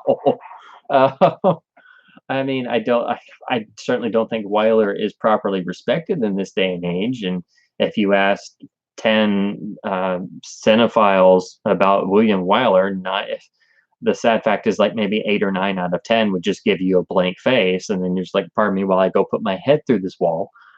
So I can bet you that Waiting to Exhale is no one's favorite film. Oh gosh. Uh, I mean, you never know. Out there, there is somewhere who that's their favorite film. You never know. Um, yeah, okay. Missouri Bricks is on Blu-ray from Kino. Oh, you got the Laserdisc copy. Yeah, it's a super late release. I know it was because I didn't even know it was on laser and widescreen. Then I saw it on the database, and it's a late release and really rare. I saw it in a seller's lot once, and I wanted to get a copy, but I just didn't have the money at the time, and I've never seen another one. But yeah, I bet it is. I bet it looks great. I didn't realize it was that late, but yeah, if it's a '98 release, I bet it looks stunning. And then I guess MGM or somebody did the DVD and probably just copied that same master, which was their standard operating procedure. But at least they were getting titles out there. That's I got to always hand it to MGM UA. They got more titles than anybody out on Laserdisc. Some of them weren't very good transfers, but they got them out there, and then they recycled them all onto DVD, so they got them all out there. So they did better than Paramount. They did better than most anybody. So, and then Kino basically has been licensing them out like crazy. Um, let's see, just oh yeah, yeah. I agree. Norris does have great presence, and yeah, his lesser moments in Mission 2 are the only negative in the whole movie. Yeah. Well, sometimes that's just the intrinsic part of having, your acting talent being at maybe a level 5, and you get everything else to like a level 8 out of 10 or something, and they're still at a level 5 of acting ability. So it's only you get to a point where you're just eventually just polishing everything up around your star, which I mean, they still had to do that back in the old days. Like you look at a film and uh, say, for example, they couldn't get Gary Cooper, or they couldn't get Cary Grant, or they couldn't get who they really wanted, and they're with, like a lesser A-list star, and you get to, other great actors, but are less well known, but maybe a little bit more stoic, and then eventually you get a little bit further, and you get to guys like Robert Taylor, who could be super wooden at times. So then you had to just make sure everything else was really good around him, and he could come across really well. So I've seen some films, and I'm like, oh, it's Robert Taylor, okay. And then it turned out really well because he's in Quo Vadis, and everything else is so great that the whole film works. Or in Ivanhoe, because that's such a beautifully shot and staged classic adventure film that the whole film works. It might have been better had they gotten a stronger lead actor or a more charismatic one, but because everything else was so good, it elevates everything else around it. So yeah, it's still, that goes all the way back to the old days, because there used to be really popular people who were not necessarily the most charismatic. Um, do a live stream again of movies. Yeah, I guess we could do that. We could do a whole one, or just do Superman 4 or something. uh yeah, it's always helpful sometimes to break up and not just do the tried and true accepted classics or the art house movies or whatever. um yeah, I'm gonna try and keep changing it up, and then also I can't go too obscure, because then most people might not be able to get copies of something in a week, or it might be too much of a stretch or something. But I'm gonna try and keep things changed up a bit. Since I did Never Say Never Again, I'm like, I might as well do Casino 67, because they basically go hand in hand. Because you really can't talk about one without talking about the other. Um, but let's see. Let's see. Looks like Sega picked up a ton of LDs. Wow, 17 titles. Last Starfighter. I know everybody seems to want that one. Let's see, War Games, First Blood, Daryl, American Gigolo, Air America, Cobra, Jumpin' Jack Flash. Oh my gosh. I haven't seen that since I was a kid. Oh man. Oh man, I remember that having not very good reviews, and I remember seeing it, and I don't know, maybe I should rewatch it to see if it's really that bad. But yeah, that was that was one of those I was like, okay, this is a thing, I guess. Um, yeah, I know I really need to see the Canon documentary. I remember when they announced that, I was like, wow, I really should see that because that makes a total sense why somebody would finally go and make a documentary about it.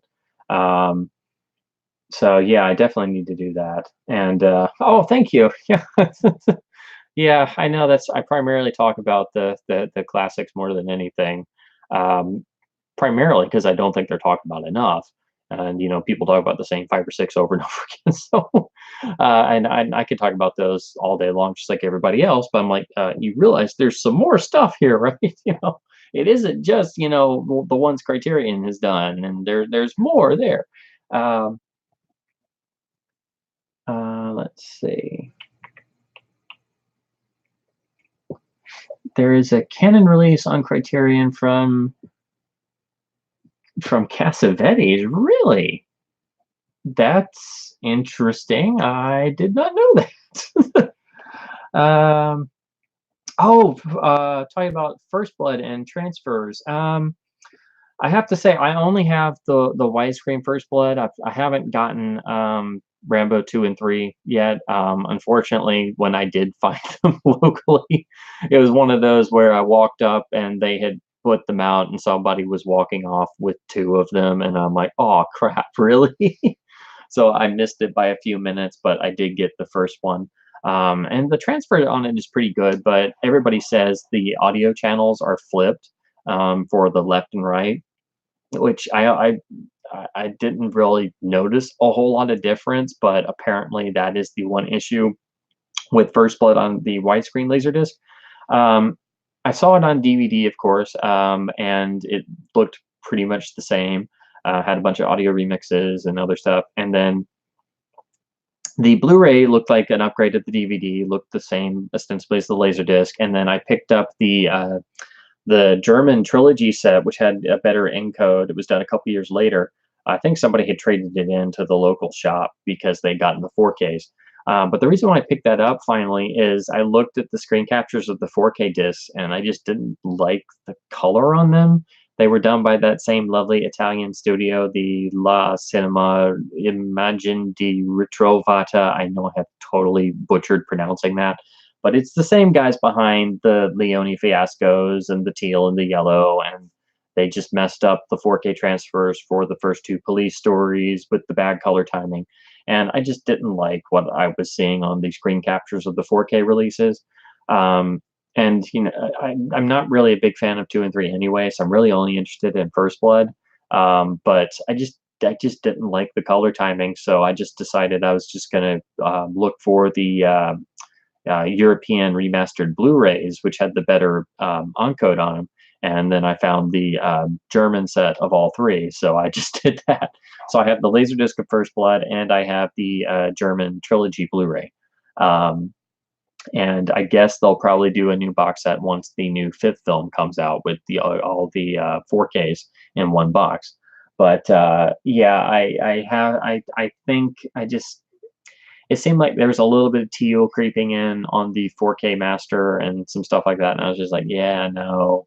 Uh, and of course, I'm not even 4K yet, so I just was like, I'll just get the European Blu-ray, and then I found it like the next week, so that's where I'm at on those. The Laserdisc definitely does not have the teal and the color of the 4K, not at all. But of course, I can only talk about the first film because I don't have the Laserdiscs of 2 and 3. But I'm sure they're going to be the same because they seem to follow the same pattern. But yeah, like if you look at the Capsaholic screen comparisons and stuff, it's just like, yeah, that doesn't look quite right. The detail's great, but yeah, I don't know about the color. It doesn't look quite right.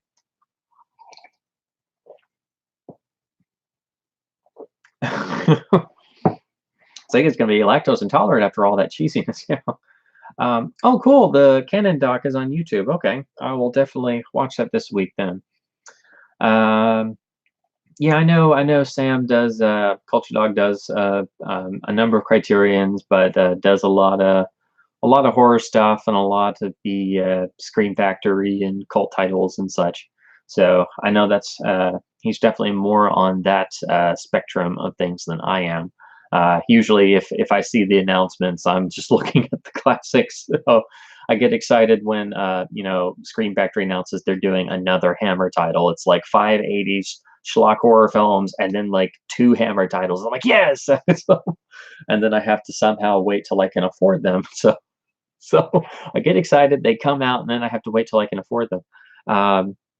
Because like they finally did the best Blu-ray of Frankenstein Created Woman, and they're doing more and more Hammers one at a time. And then they just did that beautiful release of the first 4 classic Universal horrors on Blu-ray that are not monsters. And it's the Karloff and Lugosi set, they're calling it. But of course, it's like $70. And I'm like, I mean, I really want this, but it's like $70, guys. I mean, it's 4 films. Each of them is about an hour long. It's like, that's a bit much, you know. So I'm really having to wait till a lot of the Scream and Shout releases climb back down in price. And of course, it's July, so I keep getting tempted on running through the Barnes and Noble Criterion sale, and I have to just like look away because it's like if I go in, I'm just gonna be like, and I have just spent my entire bank account. Cool, great, okay. And they didn't even have half the stuff I wanted. Okay, what have I done? Yeah, that would be bad. That would be bad. I can't be let loose in the Criterion sale. I will have a total uh, Colonel Nicholson, what have I done moment. You know, like leaving the store, be like, I have $20 left in my bank account, and I just spent $1,000 on Criterion Blu-rays. Great. What have I done? um, let's see. Yeah, I think Canon is just inherently cheesy. Um, Deck asks about Police Story's era recommended transfer of Police Story 1. I mean, the new 4K transfer is great. It was done by Eureka in the UK under the Masters of Cinema line first, then Criterion's done it over here, and currently it's in the Criterion sale, so you can get 1 and 2 together. But unfortunately, the color timing is not the greatest. It's definitely the best looking release for both films we've ever gotten, and they do have a number of extras, and they do have original mono audio. Eureka went to a lot of trouble to work with fans to actually get the correct mono tracks because Fortune Star did not provide them. Fortune Star did not let either company fix the color timing, which is just stupid. So they were forced to release them that way. Um, so you know, I've read all the reviews, and you can look at the screen captures. I mean, the image is good. It's just the color timing. And then a lot of people have noticed that the Criterion discs are noticeably not as well encoded in terms of their compression levels than the Eureka ones. So even though the Criterion has some unique, nice extras and stuff, a lot of people still recommend the Eureka version. And now the limited one they sold first is out of print. So they're going to reissue it in just a regular case with the 2 discs, I think in September. So you'd have to wait for that or get the out of print limited one. But admittedly, the Criterion one, you know, it's still, you know, it's still good. It still has some nice extras that are exclusive to it. And currently, it's on sale for under $30. But you know, I mean, I just wish the color was better. And unfortunately, the Criterion has that problem with the compression not being as good. You know, admittedly, you got to go and look at screen comparisons or really know what compression artifacts look like and have a really good television.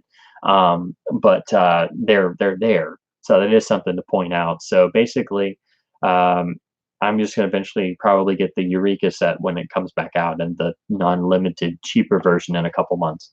But I had to read through the whole big thread. It's like 2 50-page threads on the Blu-ray forums, one for the Eureka one and one for the Criterion one. But I thought it was really cool that Eureka worked with fans to make sure they got the correct mono audio for, and I think both the Eureka and Criterion have the the longer Japanese version of Police Story 1, with all the additional scenes. And then I think the shorter Hong Kong version of Police Story 2 is on them as well, but I think only the Criterion has it in HD. I think it's just standard def on the Eureka one.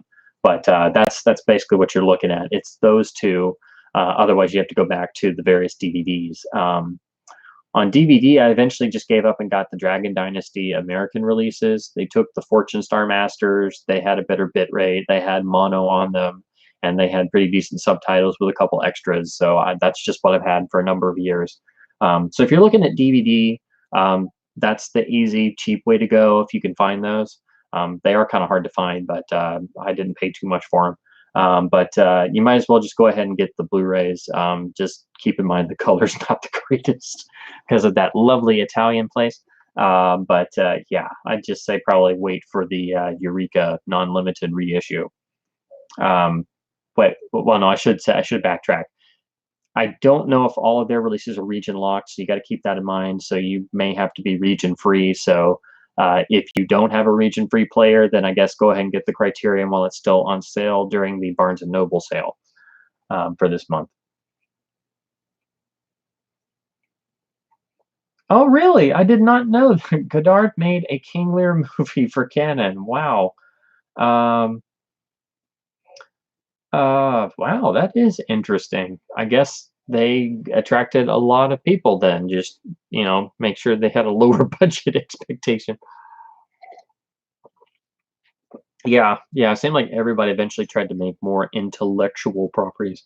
Um, oh no, Melinda, I didn't know that. So it looks like Rip Torn has passed away. That's sad news. I always enjoy whenever he pops up in anything. I do think he was an underrated actor. Even in things, he does have a really good performance in Man Who Fell to Earth. It's a very strange art film, but it's a good performance in there. I just love whenever he popped up in something. He was just one of those really good character actors that always added something, to whatever he popped up in. But yeah, that's sad. I didn't know. I guess I hadn't seen him in anything in a long while, but I figured he maybe retired or something. But yeah, that's sad. Oh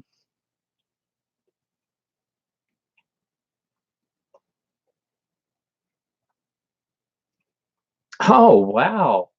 Okay, so the Oliver Harper review of the Batman 4K was pretty top in the results, and now all of a sudden doesn't appear in the search results. That's interesting. Um, hmm. Yeah, maybe they didn't like what he had to say. I don't know. Wonders doesn't seem very much interested in it. It's just like they put these out there, and they did the same thing for Superman, and then it's like they're out on 4K. It's done. Comic fans will buy them, so we're not gonna touch them again. And I'm like, okay. Yeah, because they didn't have any new extras. They've just kind of thrown out there, and they still have a higher price tag than other 4K releases, which is just strange.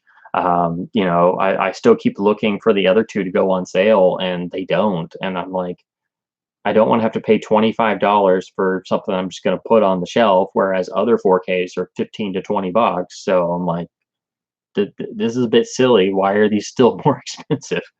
But yeah, that's his review was pretty spot on. But he was talking about the 4K disc and the teal coloring. But from everything I've seen and looked at, the 4K is actually much better. It doesn't have all of the problems of the 1080p remastered Blu-ray. So I know he was talking about the 4K having teal, but the clips he was showing looked like they were coming from the 1080p disc and not the 4K one. So because if you look at the screen captures of the 4K, most of all that teal is gone. So at least the UHD transfer is better than the 1080p one. But of course, I can only talk about the 1080p one currently because that's all I've seen.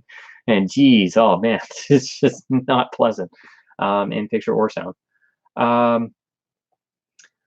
Oh yeah, the Porky Pig 101 cartoon from the DVD set from Warner Archive. I have not gotten it yet, but I kind of would really like to because I know I think it replicates some shorts from other previous DVDs, but then it puts out some others that have not been released yet.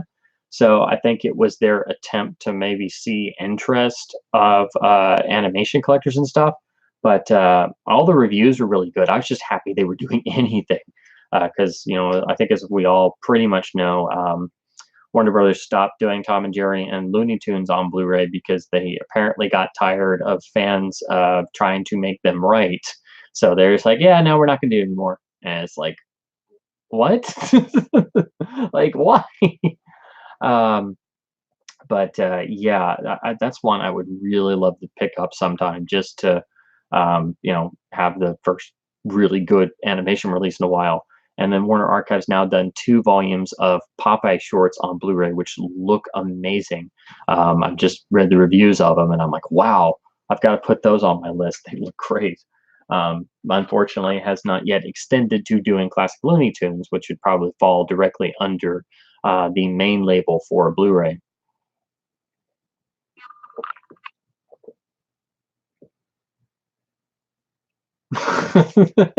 Talking about Rip Torn's various credits, you know, talking about rewatching Men in Black, Tropic of Cancer, Coma, and but not Freddy Got Fingered. Oh man, yeah. Maybe just his individual scenes, but not the whole thing. I don't know.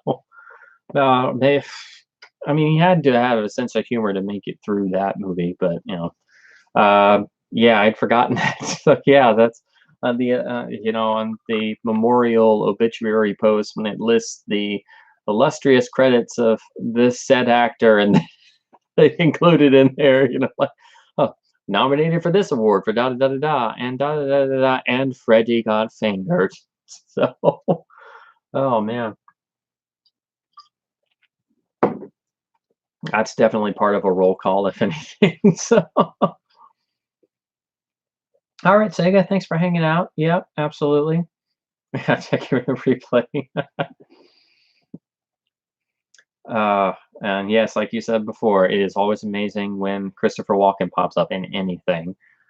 He has, like Rip Torn in a lot of ways, he has that magical ability to just add that sparkle to anything. So, uh, trying to remember, there's, oh gosh, that stupid Country Bears movie. Oh, jeez. Somehow got roped into seeing that, and I'm like, what the hell is going on? Wait, why is Christopher Walken is in this? Okay, now I can make it through. Christopher Walken is in this. Uh, oh, I had forgotten about that. Oh man. Oh yeah, it's always amazing whenever he shows up in anything, even if it's something terrible. It's like, okay, I can make it through it now. If I can see Christopher Walken again for another minute. So, yep. Trying to think if I had any more discussion topics for the evening or anything before I too split like a banana. So I guess, does anybody have any last minute things or title suggestions for next week? I'm trying to, I haven't exactly come up with my idea for next week. I got a couple ideas kicking around for like the feature title, but just didn't know if you guys had any other suggestions besides maybe some canon stuff or just the canon documentary, but which we'll definitely do at some point. Oh yeah, yeah. These are my couple of Sega Genesis boxes. Of course, this is when they were still using the plastic ones before they switched to the paper. And of course, I got Genesis games when I was a kid, and you know, most of the time they'd be used, or if they were in the paper boxes, they'd eventually get flattened. And I didn't think about preserving them or anything. But these are just some of the last ones I actually have in their original cases. So I had to find one spot to put them, and I was like, well, I might as well just put all my case games here. I don't really collect retro games. It's just ones I played as a kid or accumulated over the years. But those are the only ones I have boxed still.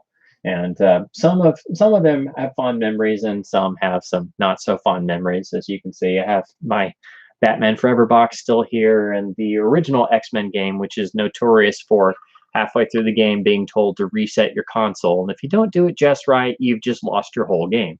And that's the only way to get past that point in the game is you have to reset your console.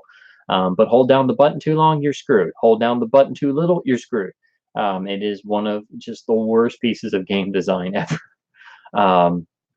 But yeah, and I still love this version of Risk. It's pretty cool representation of the classic board game on a video game console.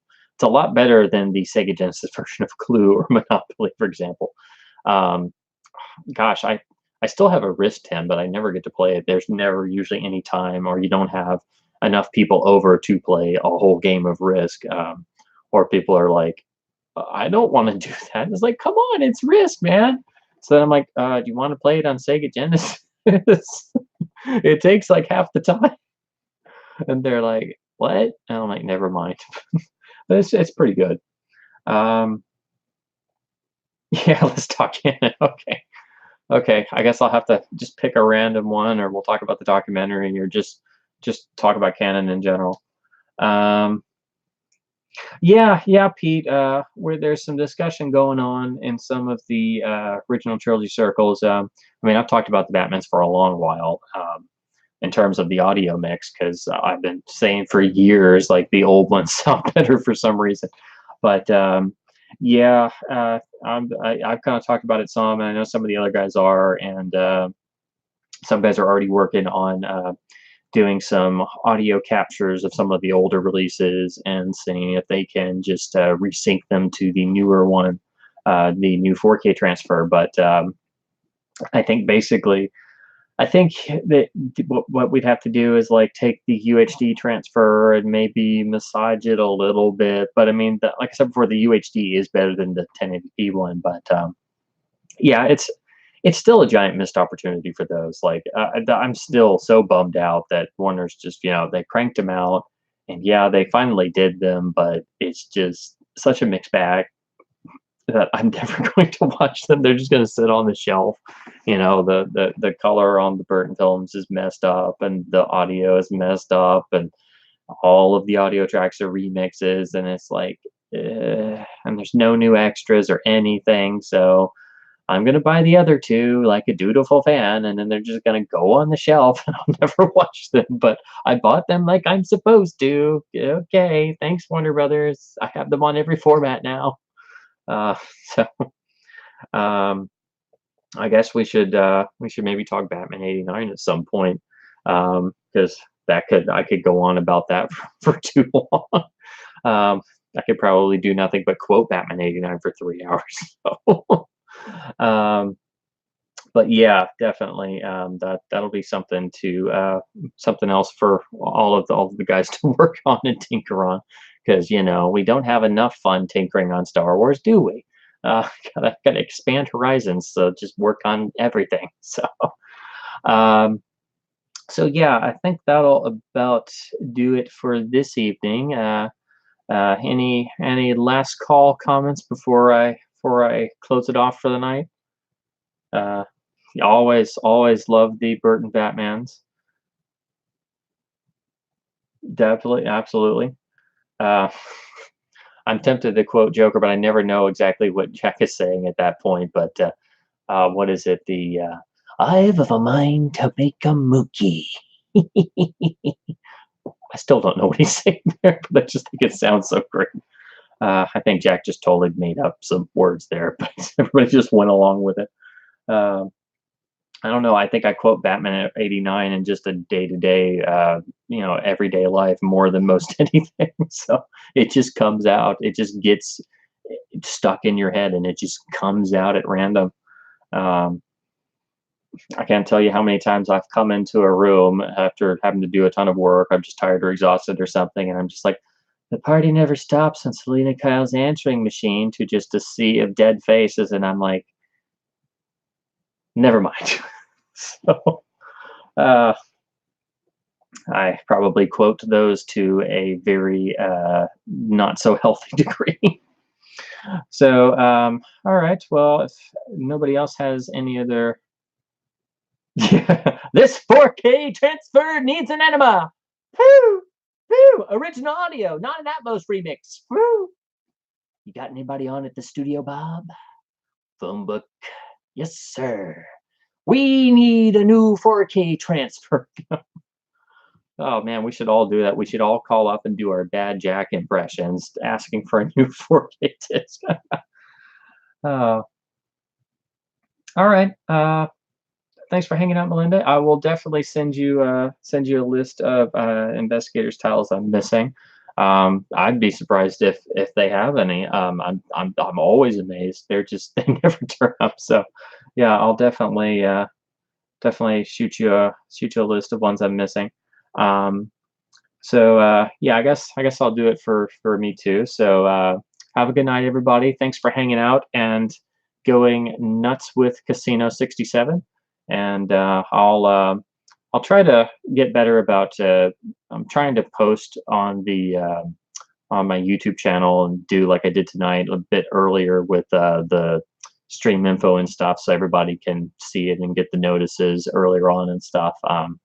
But I'll post and figure out which topic we'll go for. So definitely, and same bat time, same bat channel for the time being. And so thanks for hanging out, everybody, and keep spinning magical physical media discs, and have a better one all.